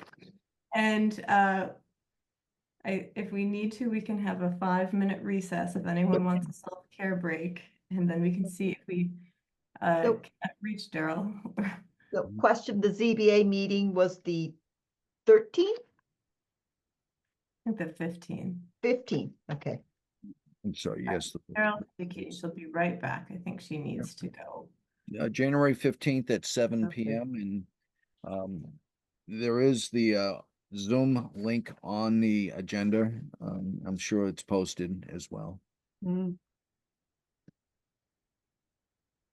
I suppose that is that's what wait. That is Wednesday, next Wednesday. Uh, If we were to anticipate a quorum and discussion, because we can have a quorum but just not discuss. If we thought there was any reason to have a discussion, then we should certainly post that meeting. I am very unclear about what's going to happen if that hearing is going to be continued or concluded at the 15th. And so I don't really know if right now there is nothing for the Board of Health to discuss other than to let them know that there has been no application before us, either for witness soil testing or a Title V application. There's nothing. That is correct. You know what the deadline is to make that decision? How many days in advance of the meeting? We'd have to post 2 days prior, so it would have to be posted Monday. Usually Jean has it posted around lunchtime. So maybe we could, I don't know, communicate on Friday or something when we know more about our individual schedules. I think it's just, I think Or just post it because it doesn't really matter if we we post aren't all it, there, but it gives us an opportunity to be legal if we go. if we go and discuss, so we can have a quorum, and if there is no discussion, then there's no reason to post a meeting. It's only if we discuss. And the only reason to not post a meeting, if we don't anticipate discussion, is we have to produce meeting minutes if we have a posted Oh, call to right. order. And as we all know, minutes are kind of the are a thorn in our side at the moment. well, do we even think we will have a quorum? Can 3 of us attend next week? I am hopeful. I cannot attend to the 22nd, but I can attend on the 29th. So which meeting are you referring to? The ZBA hearing on the 15th, which is a continuation of the 41 North Main 40B remanded hearing. And it might be the conclusion of that hearing as well. Yeah, so next Wednesday. Right. I think I can attend. I can Do also. you know what time it is? 7 Yes. o'clock. 7? Okay. Yes. They're taking other business prior to that. Hmm. It sounds like, Mark. I don't. That is, they're gonna look at 26 Maple and 42 Whitney before, addressing the two subdivisions, but you know how it happens. The chair may take something in advance of I don't know if the order shown is going to be the order the chairperson wishes to follow. My instinct is there is no reason to post. If we have a quorum, I think if there is any questions about the status of an application or where this stands with our board, then the chair or the vice chair, whatever we want to do, someone can just say we have nothing. And that's really all that there is for us to discuss. The only question, and we've already submitted to them, I think a memo in regards to kind of anything that's flagged or would be a concern to us, and we did discuss that, I don't remember, within the last 2 months. So I don't, my inclination is there's no reason to post, because even if we have a quorum, I do not foresee a discussion needing to happen. Can I ask a stupid question? Let's say we post it, but then only 2 people show. Do you still need minutes? No, because the meeting won't be called to order because there's no Mhm. quorum. Okay, I but believe, maybe, how much does it cost to post? I don't think, I think Doesn't that's cost free. anything. One of the Time. few. It's just time. Mm, Which okay, is well, that's valuable. good. I mean, if we're using up money in our budget, then it would be a little bit more relevant. We would use up money in the sense that if we post it and a quorum does show up, then we are obligated to enter, to open our meeting and then have minutes for it. So then someone would have to do the minutes. Mm-hmm.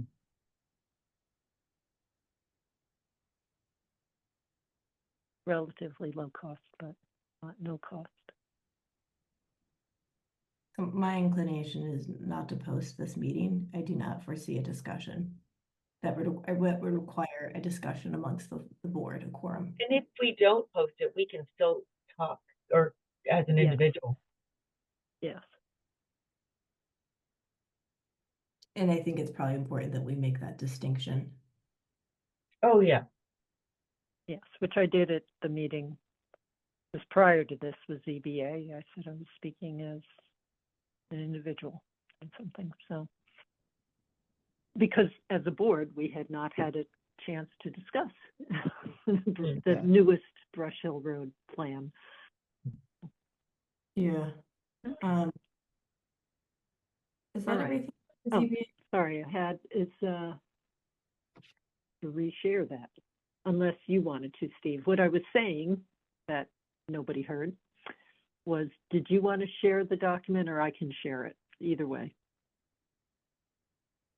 I think she's talking about the administrator position framework. Yeah. So what, we can talk about it, we can share it as well. I can share it.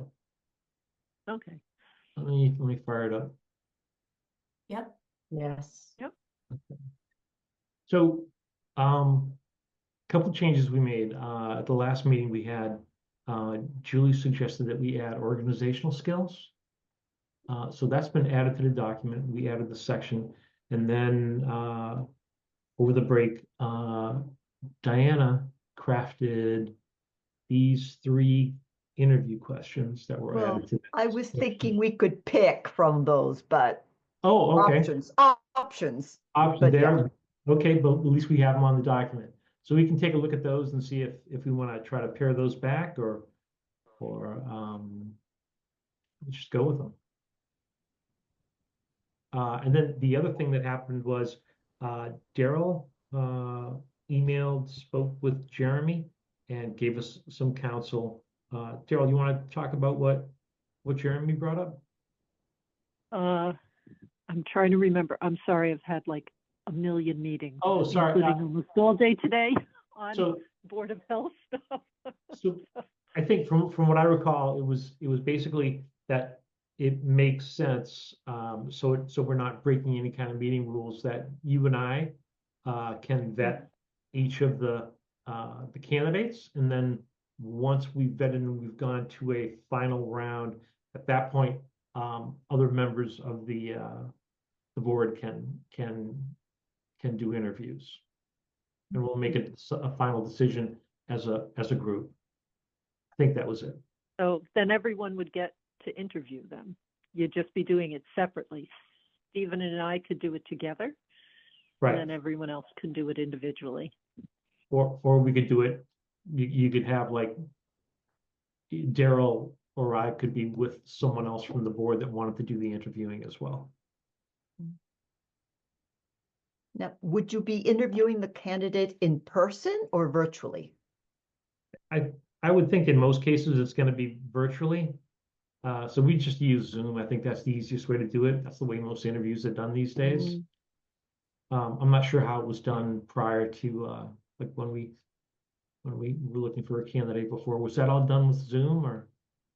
We gave Uh, people the option because some folks were working, and in order to accommodate their schedule, we wanted to give them an in-person time frame and a virtual option and let them choose what was their preferred.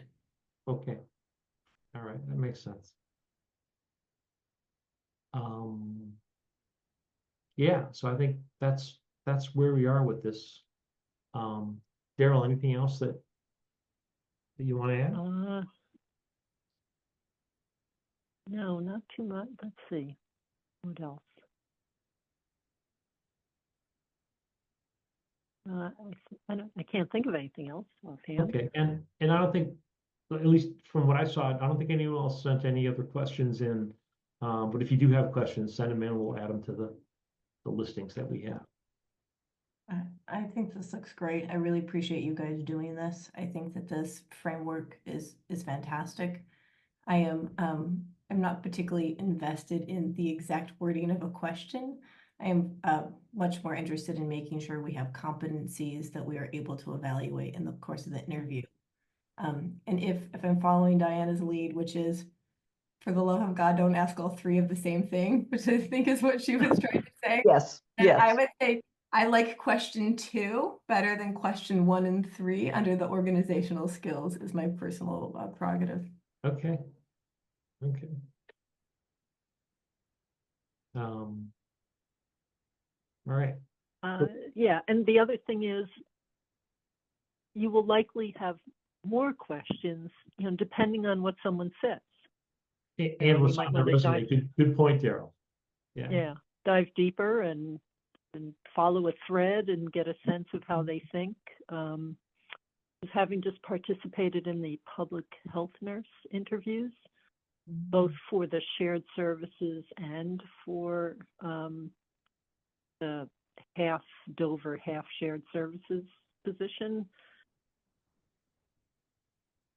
There are just so many different things to pick up on what people talk about in their experience, or how they want to approach things, or what they're interested in, and following those down can really lead to kind of a better understanding of somebody. So. Okay. Thank you. Thank you guys for doing this. Thanks. And then it would be good to keep notes on people when you talk to them, so that when we get together, with the candidates to talk about them, and in order to, I wonder if this would work, and maybe we should just double check with someone, if we can give them like numbers or letters or fake names or something, so that we could talk about them collectively, but without divulging who they are, again, vis-a-vis that they already have jobs, and insulate them from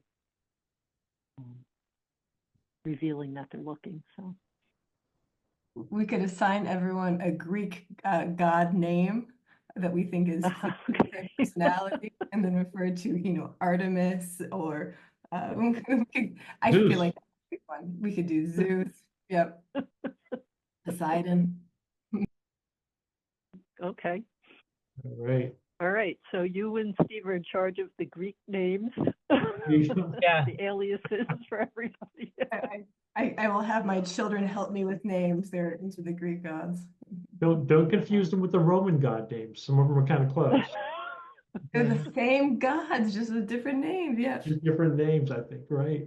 Yeah. I suspect you're reading the same book series as my 10-year-old Steve. It's a good one.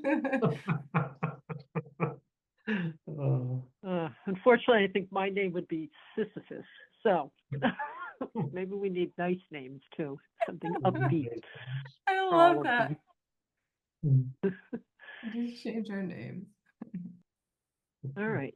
So the next thing we do is we need to post a job description, which again, I've been remiss on, tied up with too many other things.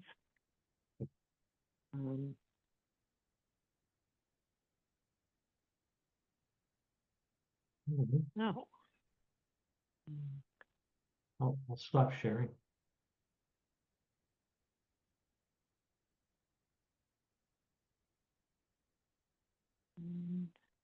All right. Anything else on this topic for the moment? And by the way, Stephen gets really all the credit for organizing this. No, I I don't. want to make it perfectly clear he's the brains behind all of It's a this. team effort. A very strong leader, so thank you. Thanks. All right. See, I think we're up to minutes. So I was able to go through some of the minutes. Let me remind myself which ones they were. I don't know if anyone else has had a chance. I have one edit on the September 4th minutes. I've looked through all of them as far as I know, unless I missed one. Okay. So here's the thing, and we'll talk about this too in a moment, or maybe let's talk about it now. So really, all the minutes that we've been getting lately, or that are still outstanding, don't have all the detail that our minutes in the past had. And I'm not looking for detail just for the sake of detail, not repetition of what's included on a plan, but kind of important points that come out in our deliberations that indicate why we were voting in a particular way. Again, our regulations may seem black and white to a lot of folks, but we're applying a certain set of requirements to properties and projects that have really different characteristics. And so when things are in the gray area, how we make those decisions, I always feel is important to capture, or something unusual about the situation. And we see that enough.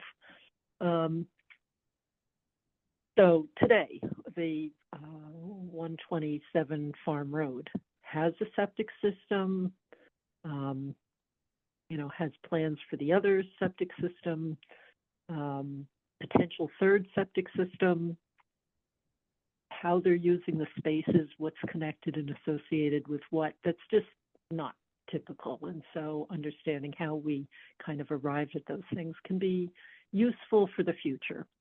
And again, I find that paper minutes are so much easier to refer to than going back through a recording and trying to look for something. I mean, it's a difference of minutes versus hours, frankly, is what I've found when I've had to do that.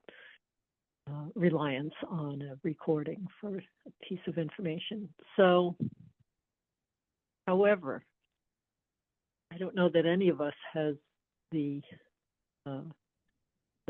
extra time available to put into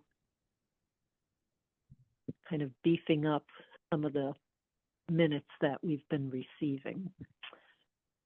The question is, do we want to try to do that, or do we want to just acknowledge that this is a different time period, different staffing availability, familiarity with what we do. I mean, it really takes someone who understands pretty deeply what, of all the things that get spoken about during a meeting, which are the ones that are pivotal to our decisions.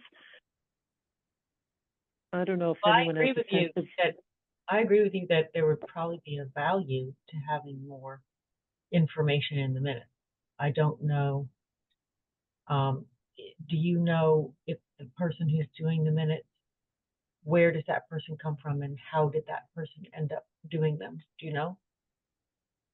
I don't know. well, okay, so for example, I did the minutes for all of those joint meetings that we reviewed and approved recently because I thought they would take no time at all, and that was not correct. but it was certainly easier for me than somebody else knew.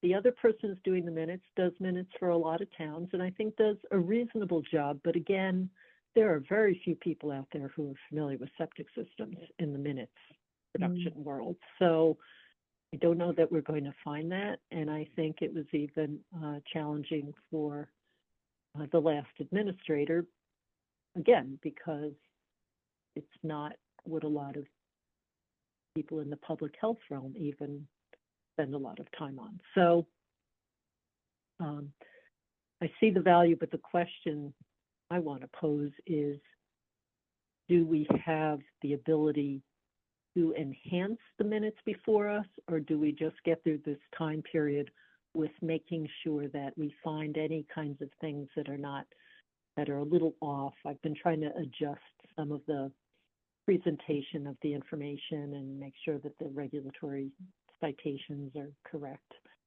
But other than that, and a few minor tweaks here and there, it's nothing major. I don't know what people think about that.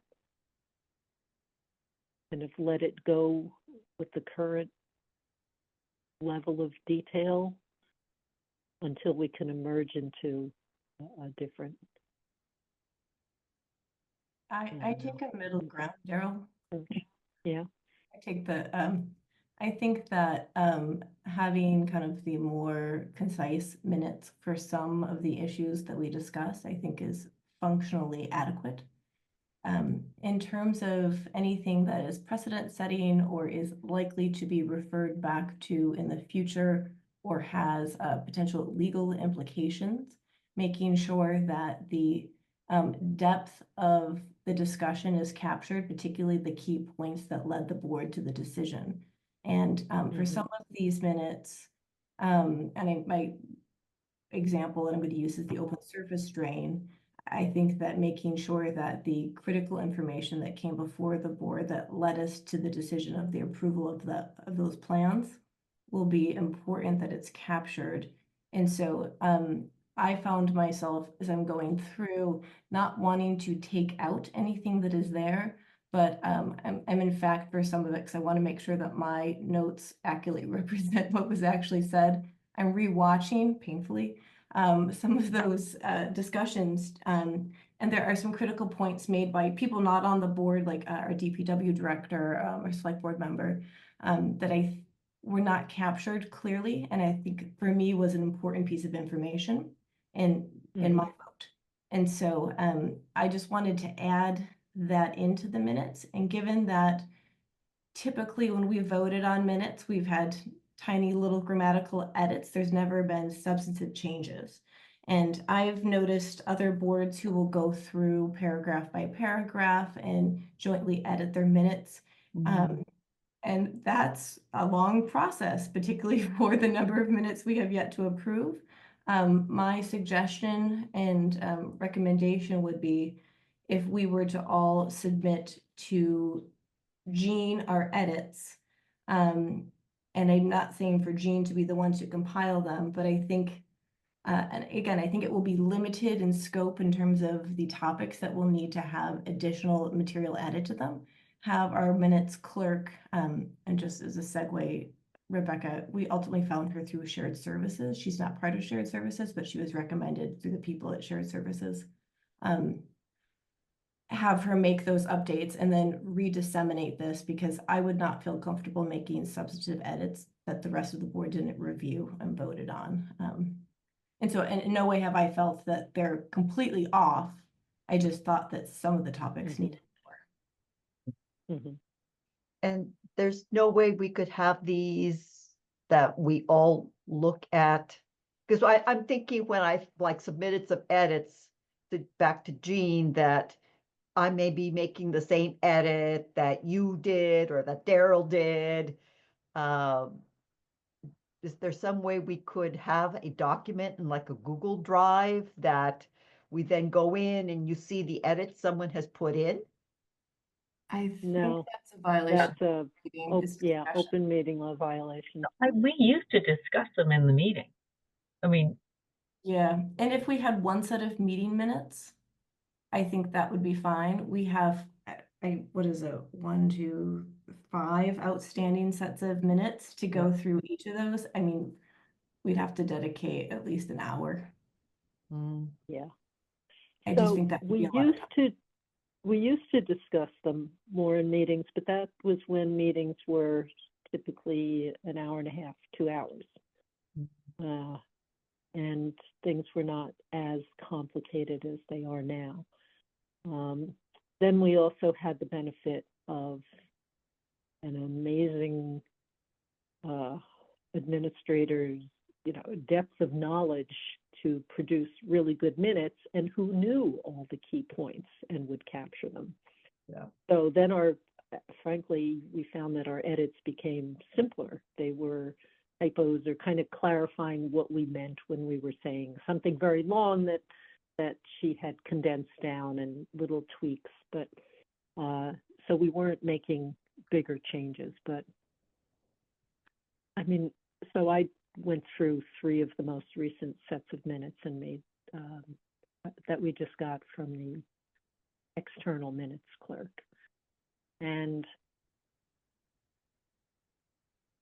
Julie, I know you might be working on open space, so I didn't touch that. I mean, open drain. So I felt that I knew that was an probably area of interest for you. one So I was for us like, to okay, get good.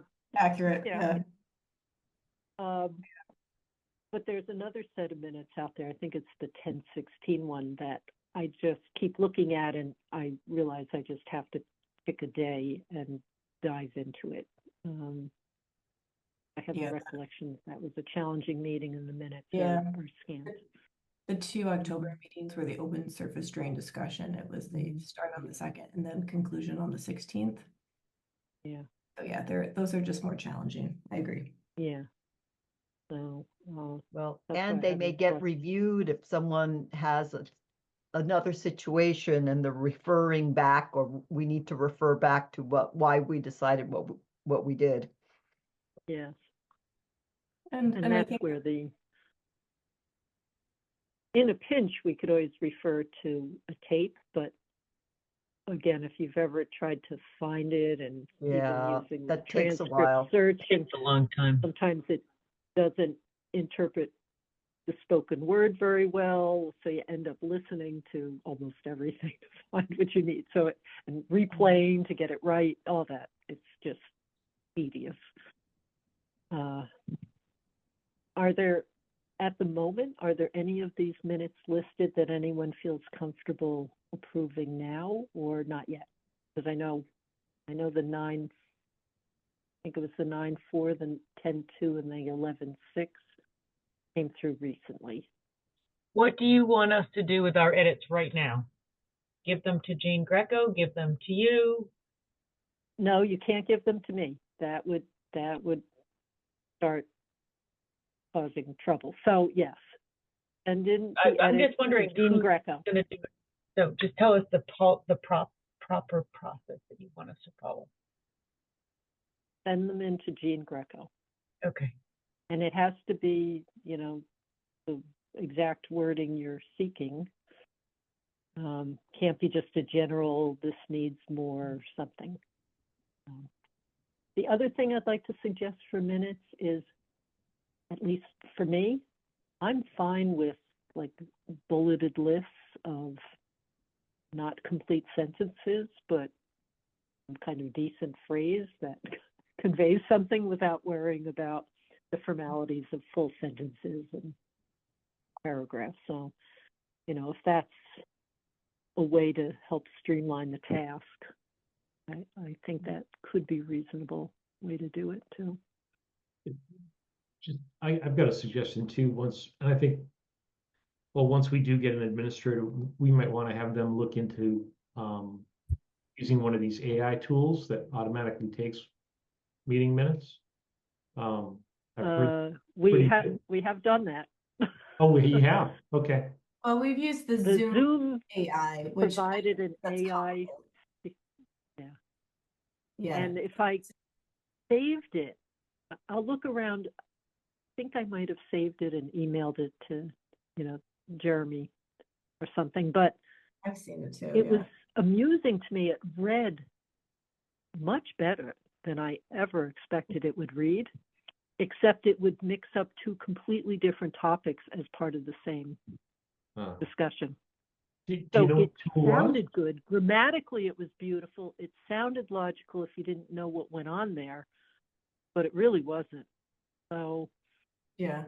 it was a little scary how off track it could It's get. odd. Yeah, I completely agree, Daryl. I too had been, this is a perfect job for AI. Let's utilize this. And I think within the Zoom programming or whatever type of licensure that the town has, there is an AI option that will summarize a meeting. And I thought that could at least be an initial draft to reduce the amount of time we're spending on having any one of us or a clerk having to start from scratch. But at least the AI, and maybe it's changed in the last, I think this was at least 6 months ago, a year ago. It was not even a reasonable starting draft, surprisingly. Maybe there is a different software package, or maybe Zoom is going to improve their AI technology. I don't know. I would love to think we could get there because it would definitely be a cost savings to us as a way to at least do an initial draft. I think the topics are so unexpected in a way for the AI. Again, I'll see if I can find it. And I know that I had asked Jeremy to activate it for us so we could access it. And it was there, and it's no longer automatic, nor does it pop up as, readily as it did in the past. We had decided not to use it anyway, but it has some things. It would call out things that we said we needed to work on, and it would have a partial list of that. Not everything, but there would be a few things that it would catch, but it wasn't 100%. So then, you can't completely rely on it. So I know there's several tools too. The one that, one of my sons, he goes to a lot of meetings and stuff. He said the one they use is called Otter AI, like the animal. And he said that one he said it's great. But again, he's at Boston College, and I'm sure they're talking about some pretty basic stuff. I'm not sure how complicated it is, but there are several tools. And that's why I was thinking, just as maybe a side project for an administrator to kind of look at what tools are out there and maybe try to pick a real good one. But again, like you said, if someone's already done that, then maybe not. Something that was maybe technically oriented. Yeah, this is a starting point versus a really generic thing. Right, right. There might be tools that are more.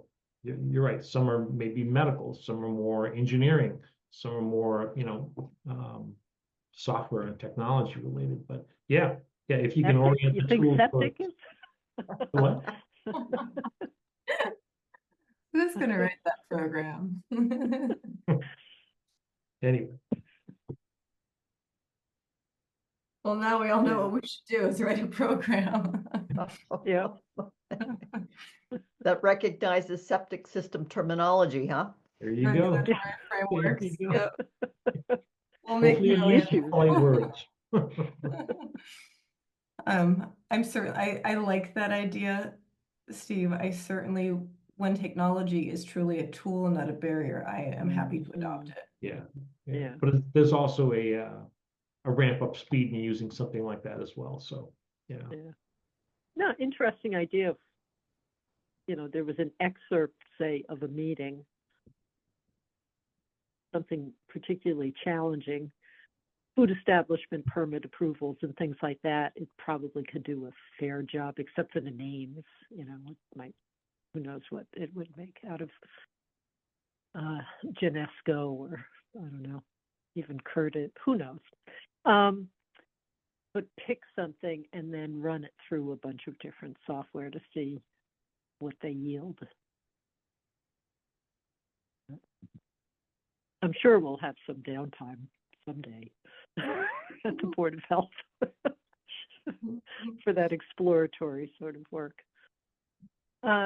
Okay, so anything we can approve this meeting, or not ready yet?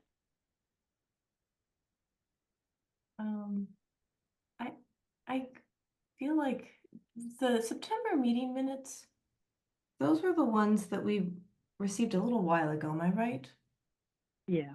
Yeah, Well, I no, the remember going through this a 9.4 while. is new. The 9.18 we've had for quite some time, I think. Yeah, I think I have sent in my comments for the 918. Because we've gotten them at such dispersed periods of time, for the older ones, I'm trying to remember that I for sure has gone through it. Yeah, I'm pretty sure I did the 9.18. A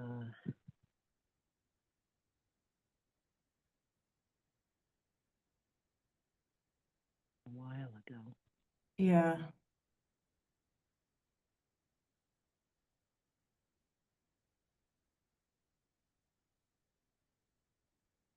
I don't know, I'll have to double check. Yeah, and that was the one, I just pulled it up. That was the one where, particularly when we have like a variance hearing, and there is, it's citing like 8.1, we typically call out exactly what that is, right? Depth to groundwater, natural ground. I think that's important that that's included, but I think we have included that. I know, Daryl, you've been also working on having a succinct language for each of our common variances. Yes, I did that over the weekend, so I have a spreadsheet now for that. That'll be great. We can provide that to the minutes clerk or any future minutes takers as a go-to, even cut and paste for all of that. Right. I would note that Kristen, the current, outside of Sherborn minutes clerk, I think went through the old minutes that we had provided from Ellen. A variety of examples were provided to her, recent and then older and whatever. And I could tell that she had been using some of that in these most recent minutes that she submitted. I was just going to add too, I looked over the minutes of October 2nd and November 6th of last year. I would just recommend where they wrote out the word triple E, maybe just to put triple E or equine, Eastern equine encephalitis. And SAS, I know we use in common language, but it might be best to I always feel acronyms throw people off instead of writing SAS, soil absorption system. Yeah. The other minutes look good. The only thing is they spelt Sonia wrong. They spelt it inaccurately on the last page. Yeah. So outside of that, I caught those. So, and I got all the Title V's or Title V and that kind of thing. So, but those are minor. But I just wanted to mention. Yeah, no, that's a good point. I did not even think to spell those out when I looked at them. But they look good. I mean, I understand the thoroughness and how the previous administrator would set up would conduct or review and set up the meeting minutes. But I don't know. It takes years of experience, I think, to get to that point. Yeah. Well, then she should write the new AI software.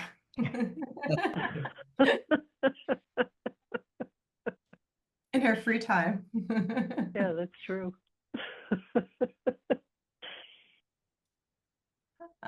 I think I could All vote right, on so I'm gonna September assume that we're 4th. not quite ready for the Well, approval hang on, of Daryl. minutes. The September 4th, my recollection, I believe that's old, and I'm pretty sure I have gone through that. Is there maybe one of these we can check off? I think that is the oldest one, and we've received that a while ago. That's the one I haven't edited on. Okay. Yay, and I've reviewed it. So would anyone like to make a motion to approve the September 4th minutes? I have one as edit, edited? Yeah, meaning that we're approving it, and then I give the edit to, You should give us the edit. yes. okay? I've got the document with all the edits in it. You send in your edit, Julie, anybody else who has anything, just send it in to Jean, and I'll talk to Jean tomorrow about why she's getting the emails. We did talk about it a little today, so she's anticipating it, and we may forward that on to the minutes clerk anyway.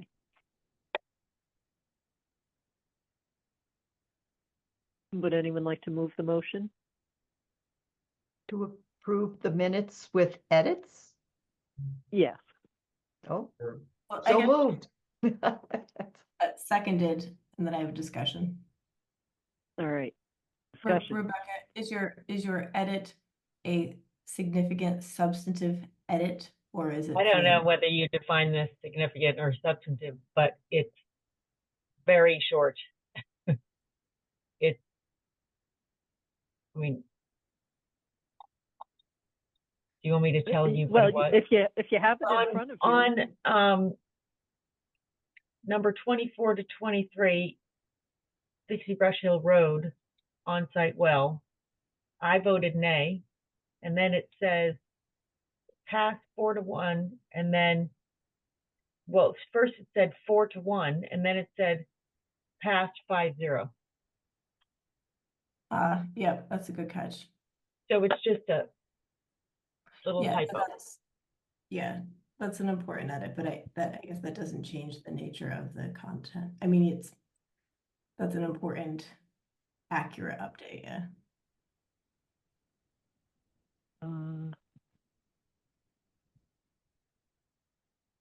I'm looking for that. Usually when I send edits, I give a line and a paragraph and a page to the person who's receiving it, so they can find it. I don't have that written down in my notes, but I was going to look for it before I send it to Ellen, unless you, or not Ellen, sorry, Jean, unless. All right, I can make that edit in mine, and then you don't have to do anything. I'll just update that 5-0 to 4-1.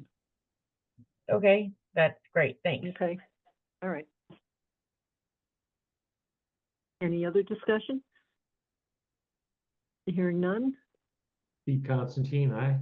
Julie Dreyfus, aye. Diana Hook, aye. Rebecca Honeywell, aye. Carol Beardsley, aye. Yay! Yay. Okay. Slow and steady. All right. If we missed anything, I don't think so. Does anyone want to make a motion to close the meeting? Do we need to discuss the agenda items for next time? Oh. Yeah, Sorry, Daryl. okay. Agenda items. Well, Brush Hill is going to be a biggie. Mark, offhand, do you know if we have variance hearings next time?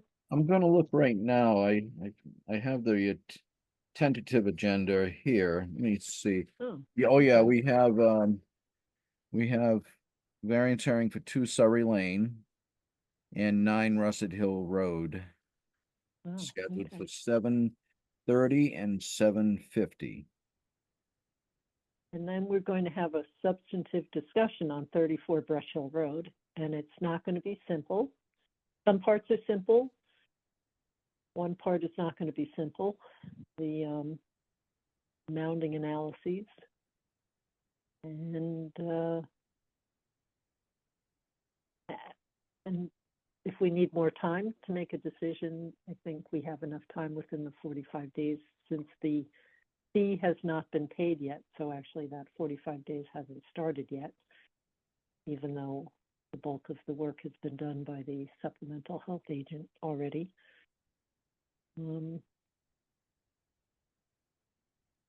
And we should have something else on, maybe we'll have the proposed postings for the job description. And what else? Thank you. Oh, we'll talk next time about the upcoming start of the public health nurse, which is currently scheduled for February 10th.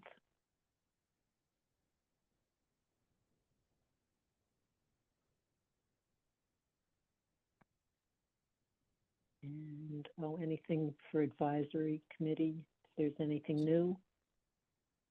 Somehow I don't think we're going to have much new information on that until we get further down the path of hiring a new administrator. Agreed. And I think it will not be for the 22nd, but I hope we'll get to someday, is a discussion of our fee schedule. I know we've been talking about that for a while, and we're at this point, we're kind of waiting for shared services to kind of produce whatever they might be, their analyses. That was going to kind of give us a kind of a sounding board of what other towns are doing. But I think that ties well to our budget. Yes, and actually Jean and I were talking about that today too, because just the amount of time and actually from field work the other day, just all site work is not created equal, and so we need a different way. And other towns have things where the fees are specifically for 3 test pits, rather than by site, which may have 5 or 8 test pits. So there are a number of things that we could do, and I have put in a request to shared services that be we get an update on where the fee study is. I think all the towns in shared services are feeling that the fees are too low. So we're not alone in that. Yeah. And this is not for next meeting, but it's the first meeting of the year, so I'm doing a longer range projection, friends. One of the big issues that I think is going to come across our desk here in 2025 is the updated regulations regarding ADUs. And so, as you guys know, there was the Affordable Homes Act that was passed in August in 2024, and that becomes effective in February 2nd. And I know the planning board is wrestling with this and will be on town warrant. We are still waiting for information from DEP to answer some of the questions that we have and for kind of an update. I know that I have had people asking me about this. I said I have no information to give you. I know that we have had many inquiries into the office from engineers, property owners, and maybe even realtors, I think I might have heard. This is a question that people want answered, and we also need to have answers. And so I think having some type of a comprehensive, once we have those answers, a comprehensive discussion, maybe even a presentation, would be really helpful to folks, because I think many people are anxious to learn more and interested in putting an ADU on their property.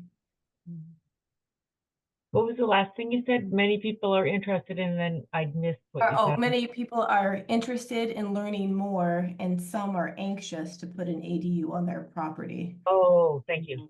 For, ADU. for their own, for their family. Mhm.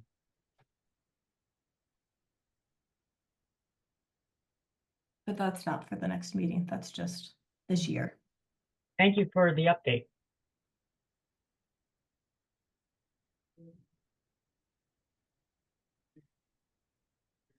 Okay, and certainly anytime anyone thinks of something else, send an Just so idea the- to So the board knows. me or to Jean. Right down.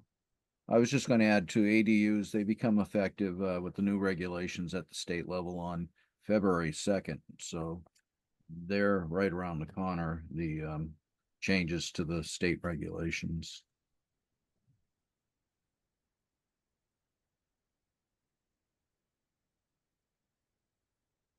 How about, do we want to invite the new water commissioner to one of our meetings? Do we know, hasn't one been appointed? I think it's Meredith. Meredith, Wh- I don't, I'm gonna butcher Wasilowski. it. Wasilowski, yeah. Wasilowski. And Chair also, there Taylor, are two new. are they, do they have a liaison to our board the way GPC does?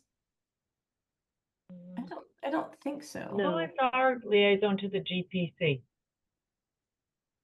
Burton? I know Tom had Barton Kunstler, Oh, pardon. Barton, right, Barton.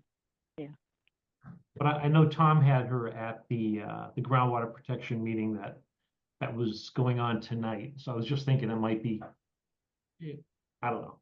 You want to have an introduction and maybe talk to her a little bit?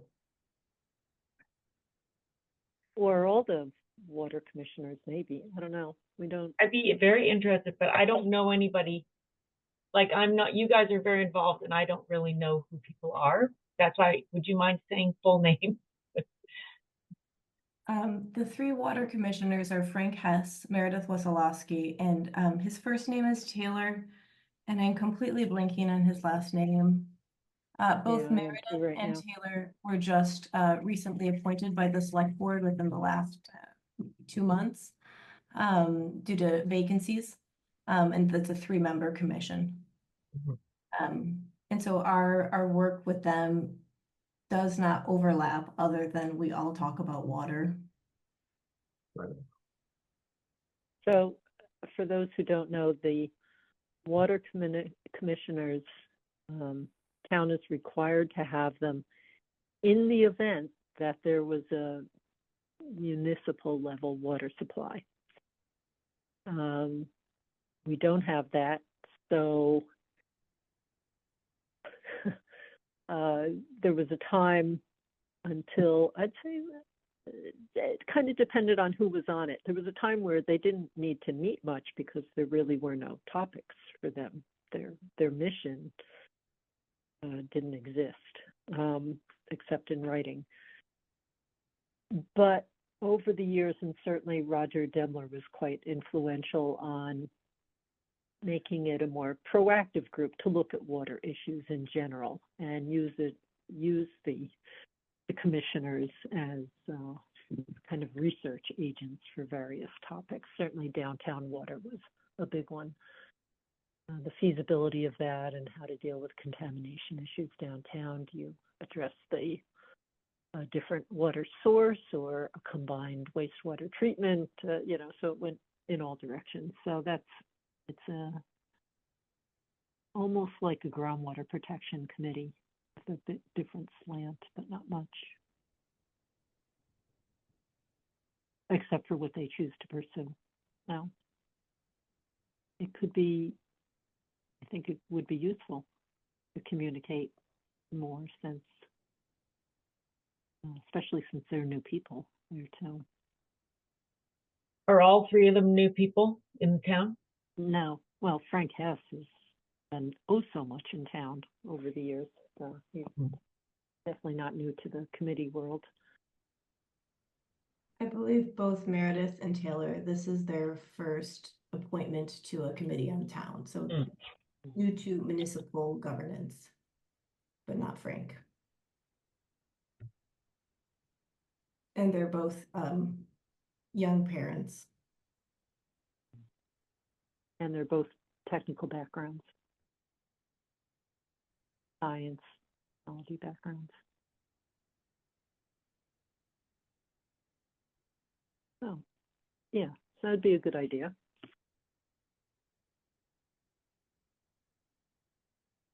All right. Anyone want to make a motion to adjourn?